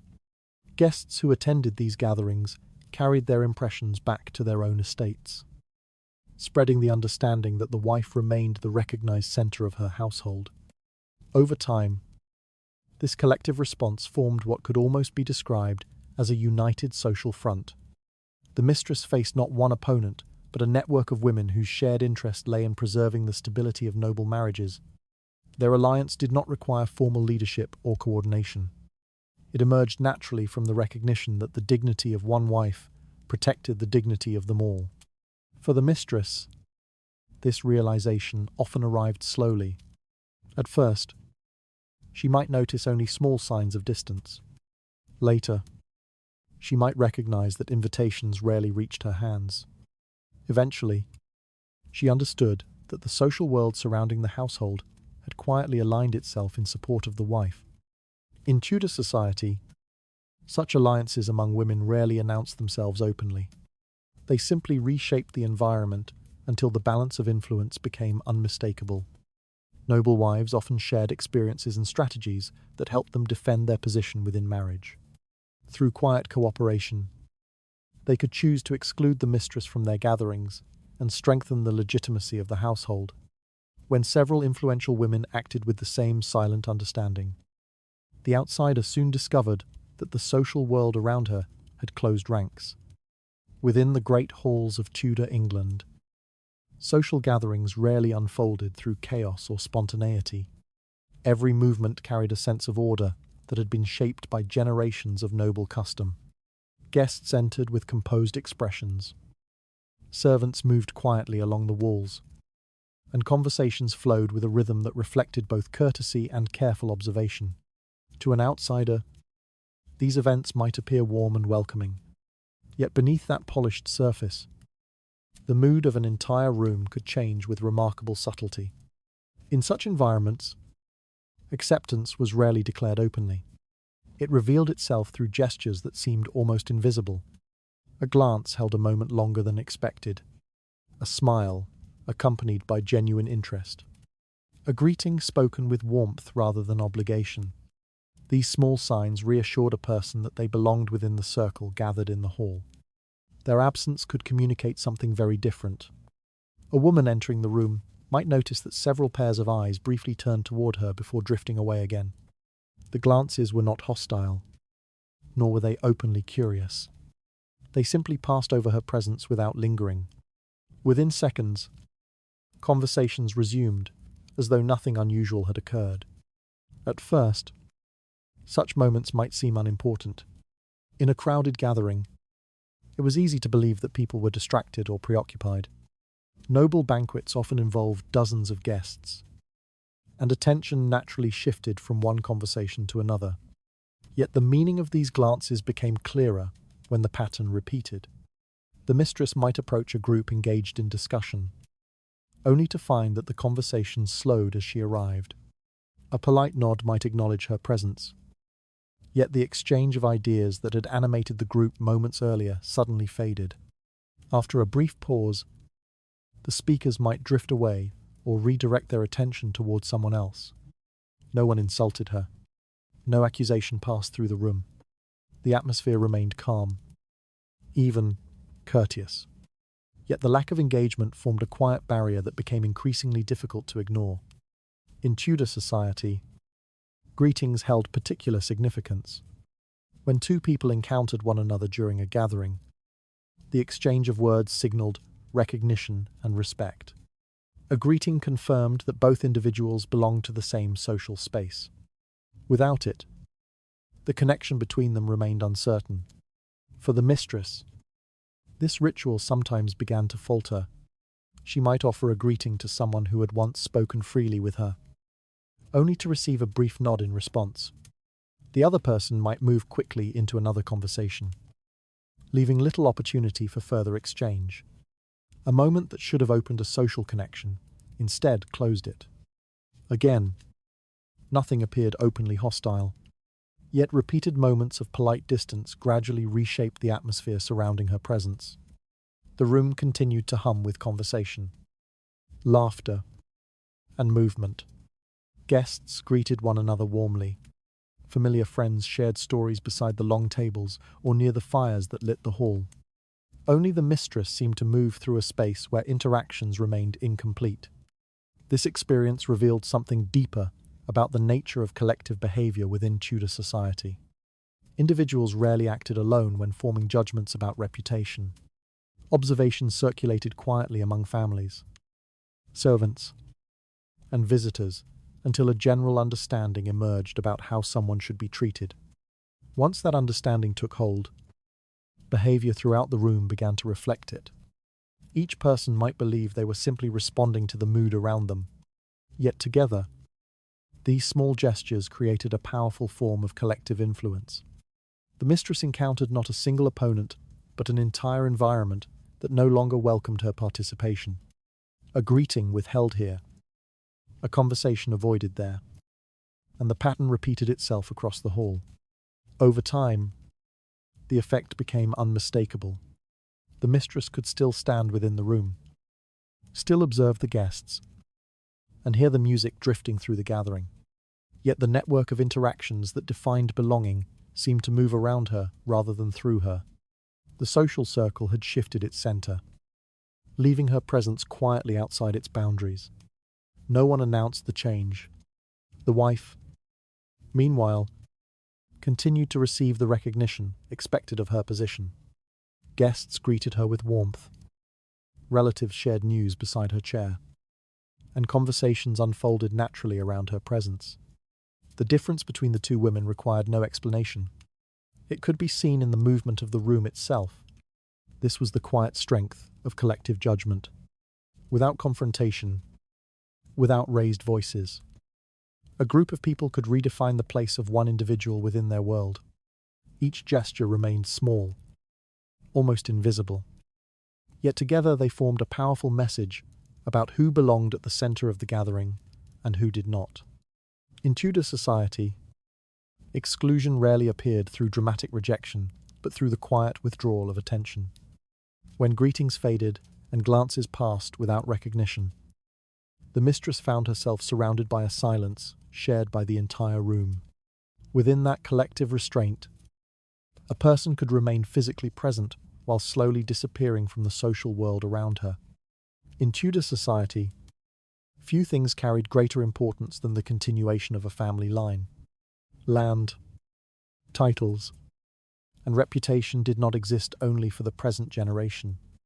They were meant to pass forward, carefully preserved through heirs whose legitimacy guaranteed the stability of inheritance. Without such heirs, alliances could weaken, and estates might fall into dispute.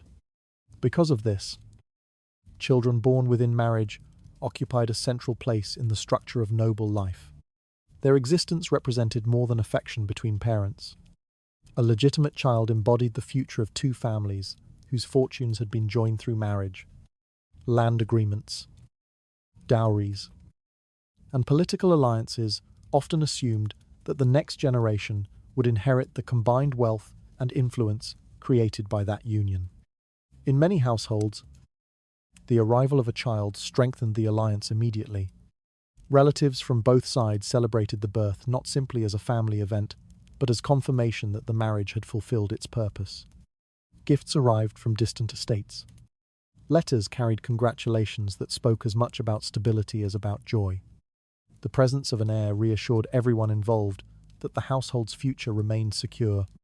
For the wife, motherhood therefore reinforced her position within the family. Her role was no longer defined only by marriage, but also by the responsibility of raising the next bearer of the family name. The child connected two lines of kinship that had invested their hopes in the success of the union. Through this connection, the wife's authority inside the household often grew stronger. Relatives watched closely over the well-being of the child. Grandparents, aunts, and uncles understood that the child represented their shared future. Protecting that future meant protecting the stability of the marriage itself. Any situation that threatened the dignity of the household also threatened the inheritance waiting for the next generation. In this context, the presence of a mistress could appear especially troubling. While she might attract the husband's affection, she remained outside the system that defined legitimate descent. Even if she bore children, those children rarely possessed the same legal rights as those born to the wife. Tudor law and custom placed enormous emphasis on legitimacy when determining inheritance. This distinction carried significant consequences. The legitimate child stood at the center of the family's plans for the future. Relatives invested resources, education, and attention into preparing that child to inherit the responsibilities of the estate. Tutors were arranged, alliances considered, and expectations carefully shaped around the assumption that the child would carry the lineage forward. The mistress could not compete within that framework. Her presence might influence the husband emotionally, yet it did not change the structure of inheritance that governed noble society. The family's future rested firmly with the legitimate heir. Because of this, relatives often viewed the mistress as a temporary disturbance rather than a permanent challenge to the lineage. The contrast between these positions became increasingly visible as the child grew. Guests visiting the manor might notice how much attention is gathered around the heir. Conversations about education, future alliance, and the responsibilities of inheritance often took place in the wife's presence. The child's existence continually reminded everyone involved that the marriage had already fulfilled its essential role. For the mistress, such moments revealed the limits of her influence. she might stand within the household. Yet the long-term future of the family moved in a direction that did not include her. Decisions concerning property, alliances, and succession revolved around the legitimate child and the marriage that had produced that child. Relatives from both families reinforced this understanding. Grandparents might visit frequently, strengthening bonds with the young heir. Aunts and uncles might speak openly about the child's future within the family network. These interactions emphasized that the continuation of the lineage depended upon the stability of the lawful marriage. Gradually, the mistress could sense that the household's center of gravity rested elsewhere. Affection alone could not alter the structure that inheritance laws and family expectations had created. The presence of the legitimate child anchored the marriage firmly within the network of noble alliances. Everything surrounding the household, from property rights to social reputation, depended upon preserving that foundation. In Tudor England, lineage shaped nearly every aspect of noble life. Those who protected it rarely allowed uncertainty to grow around the identity of the rightful heirs. Legitimate children stood at the heart of Tudor alliances, embodying the future of two families joined through marriage. Relatives invested their hopes and resources in protecting that future, reinforcing the authority of the wife who carried the lawful line forward. Against the certainty of inheritance and lineage, the influence of the mistress often appeared far less enduring than she might once have believed. In Tudor England, marriage was rarely only a personal arrangement between two individuals. It existed within a framework of law, property, and inheritance that tied families together in ways that extended far beyond affection. When a noblewoman entered marriage, she did not arrive empty-handed. She carried with her the material and legal weight of her family's investment in the union. This investment often took the form of a dowry. Dowries could include money, land, livestock, or valuable household goods. They were carefully negotiated before the wedding and recorded in agreements that both families understood clearly. The dowry was not merely a gift offered out of generosity. It functioned as a strategic contribution to the new household, strengthening its financial stability and linking the fortunes of both families. Because of this arrangement, the wife's position inside the household gained a form of protection. Her family had placed valuable assets into the marriage, and those assets carried expectations. If the household prospered, the alliance between the families prospered as well. If the marriage weakened or collapsed, the consequences could reach far beyond the couple themselves. These financial connections gave the wife a foundation that outsiders often underestimated. A mistress might influence a husband's emotions or attention, but she could not easily replace the legal agreements that had shaped the marriage. Land transfers, dowry arrangements, and inheritance plans formed a structure that bound the husband to obligations recognized by both families and by the law. At the center of this structure stood the question of inheritance. In Tudor society, property rarely moved randomly between generations. It followed carefully defined lines that protected legitimate heirs. Land and titles passed to children, recognized by law as the rightful continuation of the family. This principle ensured that estates remained stable and that alliances formed through marriage retained their meaning over time. For this reason, the legitimacy of children held immense significance. A child born to the wife represented the lawful continuation of the family line. Legal documents, wills, and property settlements were often designed with that child in mind.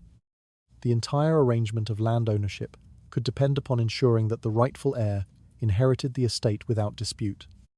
This legal structure placed the wife in a position that extended beyond personal status. She became the mother of the heir whose inheritance justified the marriage alliance itself. The dowry her family had contributed, combined with the child's legal claim to the estate, formed a powerful argument for maintaining the stability of the household. If that stability appeared threatened, relatives had reason to intervene. Families did not invest wealth and reputation into marriages, only to watch them unravel quietly. Should rumors begin to circulate or tensions grow within the household, Relatives might step forward with careful inquiries. These interventions rarely appeared aggressive. Instead, they framed themselves as concerned for the proper management of family property and the protection of the heir's future. Such involvement could influence the husband's decisions. A father-in-law might remind him that the dowry represented a significant contribution from the wife's family. Brothers-in-law might point out that the estate's future depended upon protecting the inheritance rights of the legitimate children. These conversations were rarely confrontational, yet their implications were unmistakable. The husband could not easily ignore them. Legal agreements recorded at the time of marriage often specified how property should be managed if disputes arose. Some settlements ensured that portions of land or wealth remained connected to the wife's family should the marriage break down. Others guaranteed financial security for the wife and her children under certain circumstances. These provisions meant that the wife's position extended beyond the emotional dynamics of the household, even in situations where her husband's attention wandered. The legal framework surrounding the marriage continued to support her role as the legitimate partner in the alliance. The dowry remained part of the estate's foundation. The inheritance laws continued to protect the future of the lawful heirs. The mistress stood outside this framework. She might share the husband's affection or companionship, yet she possessed no claim to the legal agreements that governed the household. She could not alter the contracts negotiated between families or the inheritance rules recognized by courts and custom. Over time, the presence of these legal structures shaped how others viewed the situation.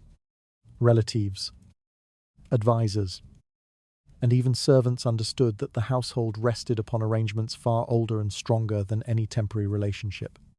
Property, lineage, and reputation formed a network of obligations that reinforced the wife's central place within the family. In Tudor England, law and property quietly sustained the alliances that marriages created. While emotions could shift and rumours could spread, the structure of inheritance remained remarkably firm. Dowries and property agreements gave the wife a legal foundation that extended far beyond the personal dynamics of marriage.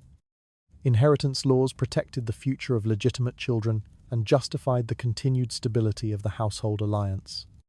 When these interests appeared threatened, families discovered they possessed powerful reasons to intervene before the balance of the household shifted too far. Reputation formed the invisible currency of Tudor noble society. Land, wealth, and titles could secure a family's position, but reputation determined whether that position would be respected by others who shared the same world of alliances and obligations. For a nobleman, maintaining that reputation required more than political success or military skill. It also depended on how he governed his household. A man who appeared unable to maintain order within his own family risked losing the confidence of those around him. Marriage, therefore, carried consequences far beyond personal companionship. When a nobleman married, he formed a public alliance that linked his name with another powerful family. The stability of that alliance reflected directly on his character. If the marriage seemed dishonored or neglected, observers might question his reliability in matters that extended into politics and property. Within this delicate environment, the presence of a mistress could gradually become a source of danger. At first, the relationship might remain largely private. Servants noticed the arrangement, and perhaps a few close acquaintances understood the situation. But the wider social world remained silent.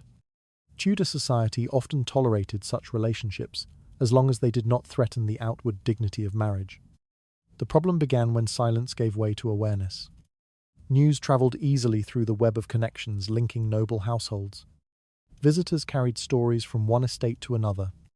Letters hinted at tensions behind the walls of certain manors.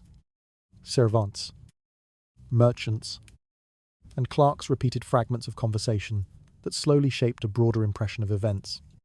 Once these impressions reached the wife's family, the situation changed. Her relatives had a direct interest in protecting the reputation of the alliance they had created through marriage. If the husband appeared careless with his obligations, their own honour risked becoming entangled in the rumours surrounding his behaviour. Families rarely expressed their concern through public accusations. Instead, they relied on quieter forms of influence that carried equal weight. A father-in-law might speak with a measured tone about the importance of stability within the household. A brother-in-law might hint that certain conversations had begun circulating among families who shared political interests with both sides. These discussions carried an unmistakable message. The husband might realize that his personal choices were no longer hidden within the private sphere of his home. They had begun to affect how others perceived his judgment and reliability. Allies who once trusted his discretion might wonder whether his attention had become divided between household conflict and public responsibility. Political relationships could suffer as a result. Tudor politics relied heavily on trust between families whose fortunes were linked by alliances and shared interests.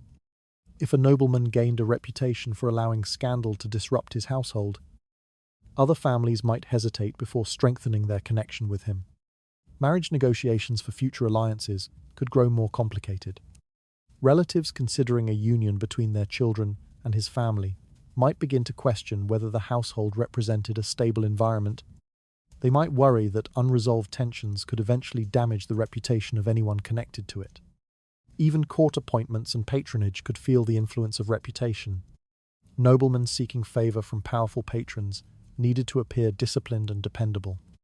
A household marked by visible disorder suggested a lack of control that could undermine confidence in his leadership. The mistress, once a private comfort, now appeared as a symbol of imbalance. The wife's family understood this dynamic clearly. They did not need to threaten the husband directly. The simple reminder that his reputation affected the standing of two families often proved enough. Their words carried the authority of kinship, combined with the quiet understanding that alliances depended on mutual respect. Gradually, the husband might begin to reconsider his position. What once seemed like a manageable arrangement now carried risks that extended far beyond the walls of the household. Each rumor, each raised eyebrow during a gathering, reminded him that his actions had consequences visible to the entire network of noble society. The mistress, meanwhile, found herself connected to those consequences, whether she intended it or not. Her presence became associated with tension between families whose interests demanded stability rather than scandal. In such circumstances, even affection could appear less important than preserving reputation. Tudor society rarely forgot what it observed. A nobleman who allowed personal choices to weaken his alliances could discover that the cost extended into politics, inheritance, and social standing alike. Reputation shaped how a nobleman was judged by the families and allies surrounding his household. When rumors about a mistress began to threaten the dignity of marriage, relatives and political partners quietly took notice. Faced with the risk of losing trust, and influence, a husband often realized that his private attachments carried consequences far beyond his own desires. The moment rarely arrived with shouting or confrontation. In Tudor households, change often appeared gradually, almost invisibly, until a man suddenly realized that the atmosphere around him had shifted. What once felt like a private arrangement between himself and another woman no longer existed within the quiet boundaries of personal choice. Instead, it had become something much larger. At first, the signs appeared in small conversations that carried an unfamiliar weight. A visiting relative might ask politely about the health of the household, yet the tone suggested that the question reached beyond ordinary concern. A father-in-law might speak calmly about family stability, mentioning the future of grandchildren and estates as though discussing routine matters. These words seemed gentle on the surface, yet behind them lay a quiet awareness that the marriage had drawn attention far beyond the manor walls. The husband might sense that others knew more about his household than he had expected. Stories had travelled, observations had circulated, and the network of families connected to the marriage had begun forming their own judgments. This realization rarely came from a single moment. Rather, it unfolded through repeated encounters that gradually revealed a larger pattern. Invitations carried subtle reminders of family expectations. Conversations with political allies contained hints that reputation mattered more than personal preference. Even the behavior of guests within the household sometimes reflected a cautious distance from the mistress. The man might begin to feel that he was being observed, not openly, not with hostility, but with a quiet attentiveness that followed his decisions wherever he went. Every gathering contained relatives whose loyalty belonged to the wife's family. Every discussion with advisors included people whose fortunes were connected to the stability of the marriage alliance. The situation had moved beyond romance. What once appeared as a personal attachment now existed within a web of relationships that stretched across estates and political alliances. Each person within that web possessed an interest in the outcome. Land agreements, inheritance plans, and family reputations all depended on maintaining the appearance of a stable household. For the husband, this awareness could feel unsettling. He might remember the early days of the relationship, when secrecy had seemed sufficient protection, as long as the affair remained discreet. He believed it could exist alongside his public obligations without creating serious consequences. Yet Tudor society rarely allowed such separation to endure. Marriage linked families together in ways that extended far beyond affection. When one side of that alliance sensed instability, its members began responding through the quiet tools available to them: conversation, reputation, and influence.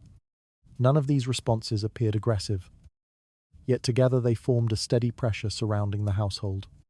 Gradually, the husband began to recognize the scale of that pressure. Relatives who had once greeted him with uncomplicated warmth now carried a subtle caution in their voices. Allies who depended on his reliability spoke more carefully about matters of reputation. Even the servants within his household seemed aware that the situation had grown too visible to ignore. The mistress might still occupy the same rooms, walk through the same gardens, and share the same private moments. Yet, outside those spaces, the world had begun arranging itself differently.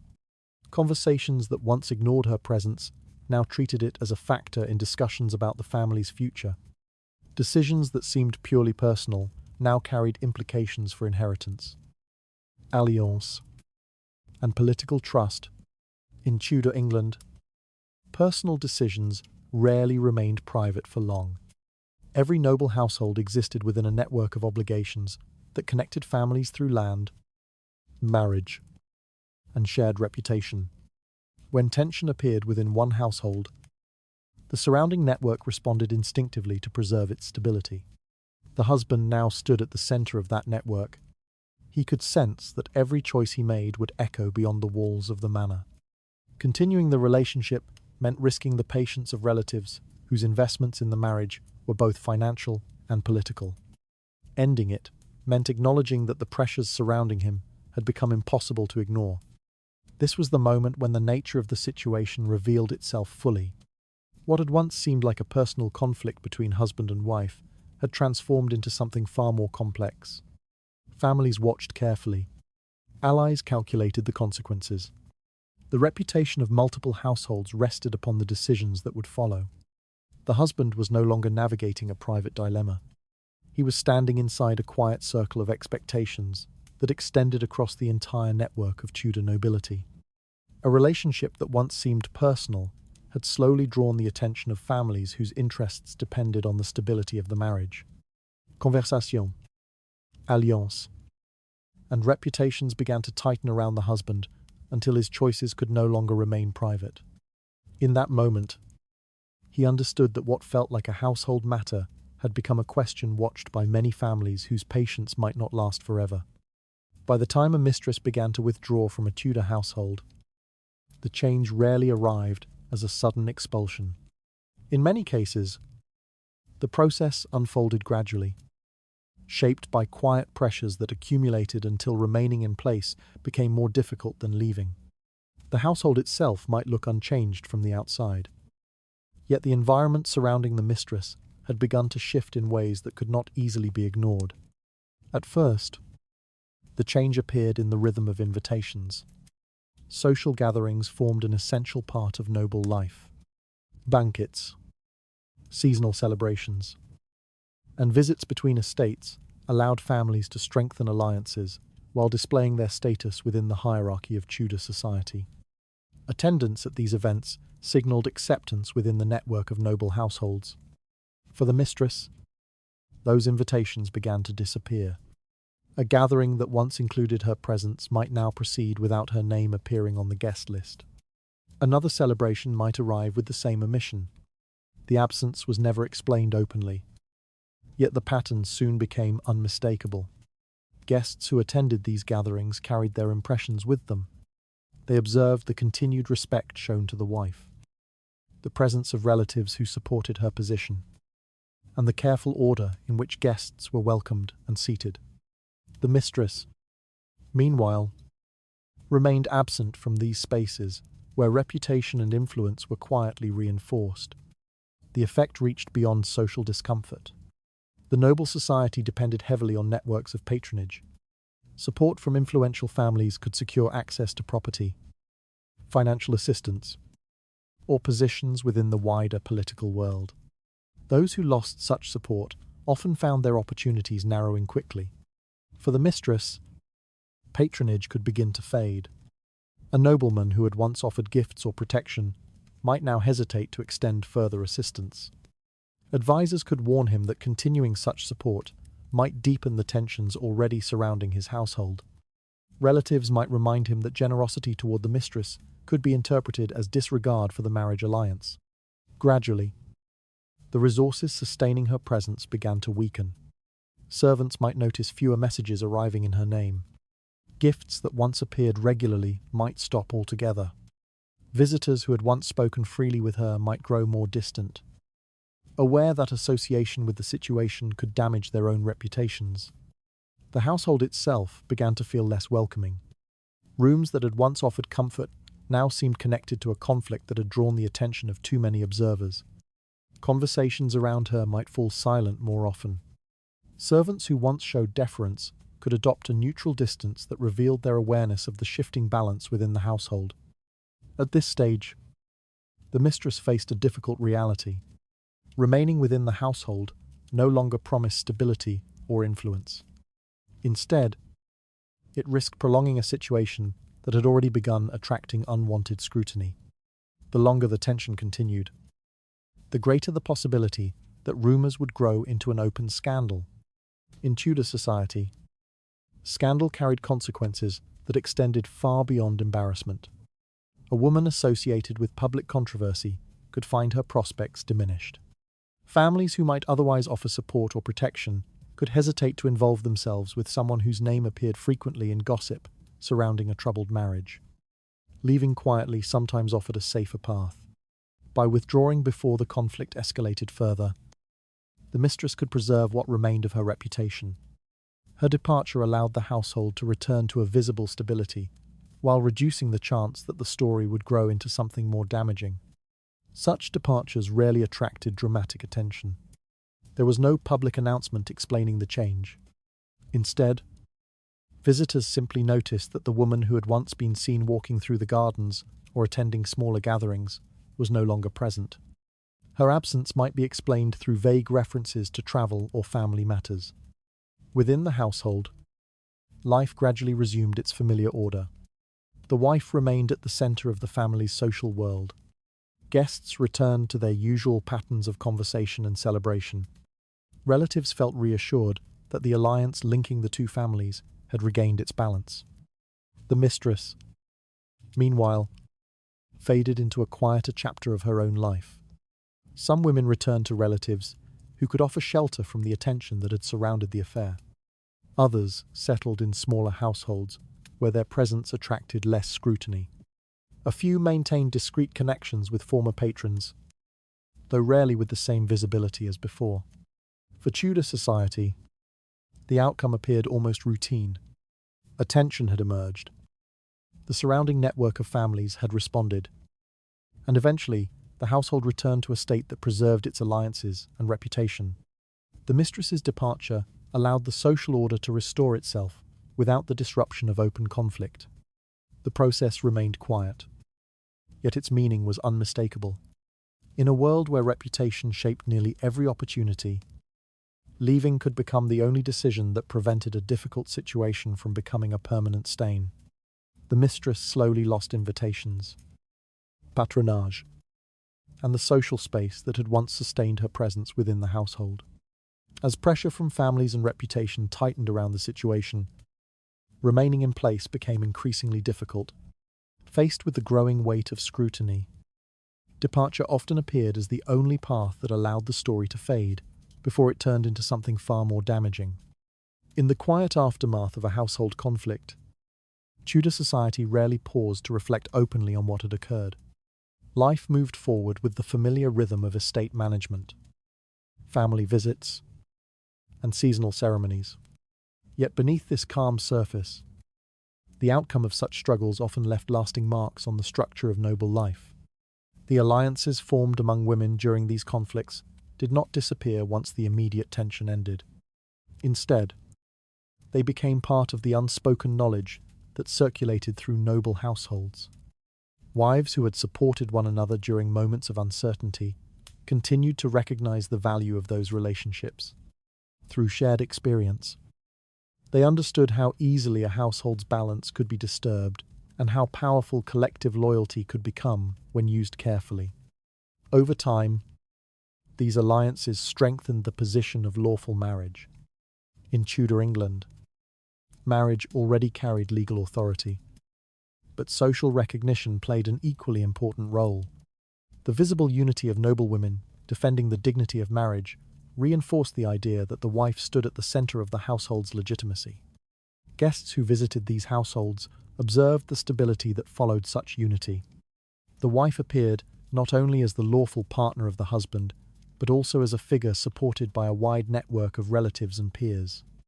Her presence during gatherings, ceremonies, and family discussions signaled continuity within the alliance that marriage had created. This visibility quietly reshaped perceptions. Other families watching the situation unfold understood that the wife's authority did not rely solely on legal status. It rested on the combined strength of kinship, reputation, and social cooperation among women whose interests aligned with preserving legitimate marriage. As a result, the wife's social standing often grew stronger after the conflict. Relatives might treat her with greater respect, recognizing the dignity with which she had navigated a difficult situation. Friends within noble circles might view her as someone capable of maintaining stability within her household, despite challenges that could have caused scandal. This respect could translate into new opportunities. The wife might find herself invited more frequently to gatherings where influential families discussed alliances and arrangements for future generations. Her voice within these conversations carried the quiet authority of someone who had protected both her household and the alliance, connecting two families. Meanwhile, the collective memory of the event shaped the expectations of others. Younger women observing these situations learned how networks of kinship and friendship could protect them within marriage. Mothers might share the story indirectly with daughters preparing for their own alliances, emphasizing the importance of maintaining strong relationships with relatives and trusted companions. These lessons traveled quietly through families. They did not appear in official documents or legal codes, yet they formed part of the social education that prepared women for life within noble society. The message remained clear. A wife who cultivated alliances beyond her immediate household possessed resources that extended far beyond personal influence. Other families took note as well. Relatives arranging marriages for their children considered not only the wealth and titles involved, but also the strength of the social networks surrounding the prospective bride. A family whose daughters maintained strong ties with relatives and noble companions appeared better equipped to protect the dignity of marriage. In this way, the quiet alliances formed during moments of conflict gradually became part of a broader pattern. Households began to recognize that the cooperation of women could shape the stability of noble society as effectively as formal agreements between men. While husbands negotiated alliances through land and politics, wives reinforced those alliances through relationships that sustained the social order. The results could last for generations. Children raised within these households inherited not only property and titles, but also the example of how reputation and solidarity had preserved their family's position. The memory of these events strengthened the belief that lawful marriage remained the foundation upon which noble alliances rested. Tudor society often appeared dominated by male authority. Yet beneath that structure existed a network of relationships managed quietly by women who understood the value of cooperation. Their alliances rarely demanded recognition, but their influence shaped the stability of households across the realm. When a conflict ended and the household returned to its ordinary rhythm, the deeper consequences remained. The wife's position stood reinforced, the dignity of marriage reaffirmed, and the lessons learned by those who had watched the situation unfold continued to guide future generations. The cooperation of noblewomen often strengthened the authority of lawful marriage long after a household conflict had ended. Their quiet alliances elevated the wife's standing and reminded families that stability depended on more than legal agreements alone. Over time, these experiences formed an example that other households quietly remembered whenever the balance of marriage seemed uncertain again. By the time a household conflict in Tudor England reached its quiet conclusion, the resolution often looked almost uneventful from the outside. No doors were slammed. No accusations echoed through the corridors of stone halls, and no dramatic scandal appeared in the open squares of noble society. The house still stood as it had before. Servants continued their routines. Guests arrived for dinners and seasonal visits, as though nothing unusual had ever taken place. Yet beneath that calm appearance, the outcome had already been decided. The mistress was gone, or nearly invisible. The wife remained at the centre of the household. Relatives spoke once again about estates, alliance, and the future of the family line. Life resumed its ordinary rhythm, and the tension that had once threatened the household slowly faded into memory. To an observer unfamiliar with the deeper currents of Tudor society, the resolution might seem puzzling. How had such a delicate and potentially explosive conflict ended without confrontation? Why had there been no dramatic challenge between the women involved? No public humiliation? No open declaration of victory or defeat? The answer lay in the quiet machinery of social power. Throughout the previous months, a network of relationships had been moving carefully around the conflict. Relatives had exchanged letters. Conversations had carried subtle warnings. Invitations had quietly shifted. And alliances among noblewomen had reshaped the social environment surrounding the household. None of these actions appeared dramatic on their own. A conversation between sisters might have lasted only a few minutes. A missing invitation might have seemed like a minor oversight. A father-in-law's polite remark about family stability might have sounded like simple advice offered over wine. Yet together, these small gestures formed a powerful current. They surrounded the situation slowly, narrowing the space in which the mistress could remain comfortably within the household. Each decision made by relatives and friends altered the balance slightly. Each act of quiet solidarity reinforced the wife's position without the need for open confrontation. Over time, the environment itself changed. The mistress could feel it in the silence of certain rooms. She noticed it in the absence of familiar faces who once greeted her with warmth. She sensed it in the careful politeness of conversations that ended too quickly or never began at all. No one needed to say the words directly. The message existed everywhere around her. The wife, meanwhile, did not need to raise her voice or display open anger. Her strength came from the network that stood behind her. Family members who valued the alliance created through marriage. Friends who shared the same social expectations. And relatives who understood the importance of preserving the dignity of the household. Together, they formed something stronger than a single confrontation. They formed an environment in which the balance of power gradually returned to the center of lawful marriage.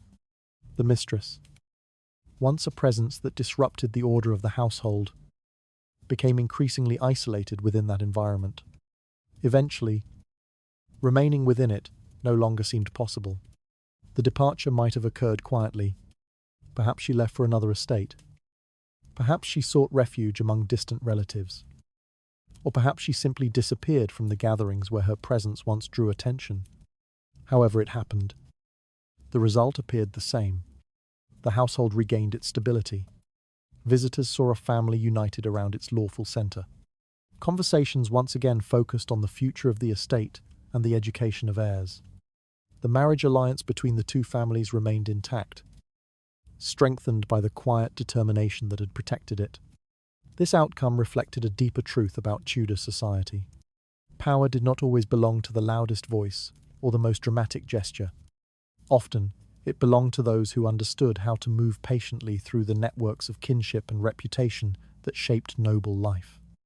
Women, in particular, navigated these networks with remarkable skill. Though they held little formal authority in political institutions, their influence within families and social circles allowed them to shape outcomes that affected the stability of entire households. Through conversation, cooperation, and shared understanding, they protected the alliances upon which their families depended. Looking back on these events, it becomes clear that the conflict was never only about personal emotion. It was about the preservation of lineage, property, and reputation within a society that depended on the stability of noble marriages.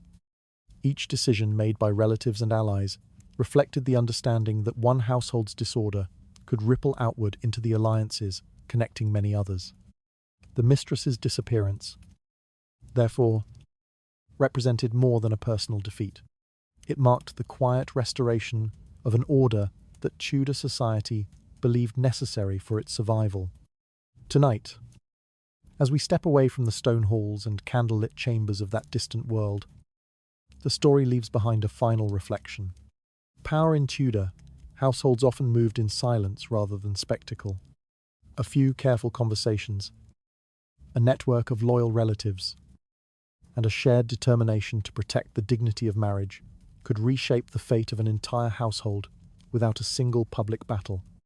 History is full of wars, fought with armies and steel. Yet sometimes the most decisive victories were achieved through patience, reputation, and the quiet strength of alliances that spoke without raising their voices. And now, as this story draws to a close, the halls grow quieter, the candles burn lower along the walls of the manor, and the guests who once filled its rooms return to their own estates. Somewhere in the distance, a door closes softly, marking the end of a chapter that few people will ever speak about openly again. Thank you for spending this time wandering through the quieter corners of history. If you are listening late at night, perhaps with the lights dim and the world outside your window already asleep, let the echoes of these old stories fade gently into silence. The past often feels distant, yet its patterns remind us how human lives have always been shaped by loyalty, reputation, and the fragile balance between personal desire and social expectation. Wherever you are listening from tonight, I hope the story has carried you calmly through these distant centuries. And as the last candles of the manor flicker and the corridors fall silent, may the quiet of Tudor nights follow you into rest. Good night. Sleep well.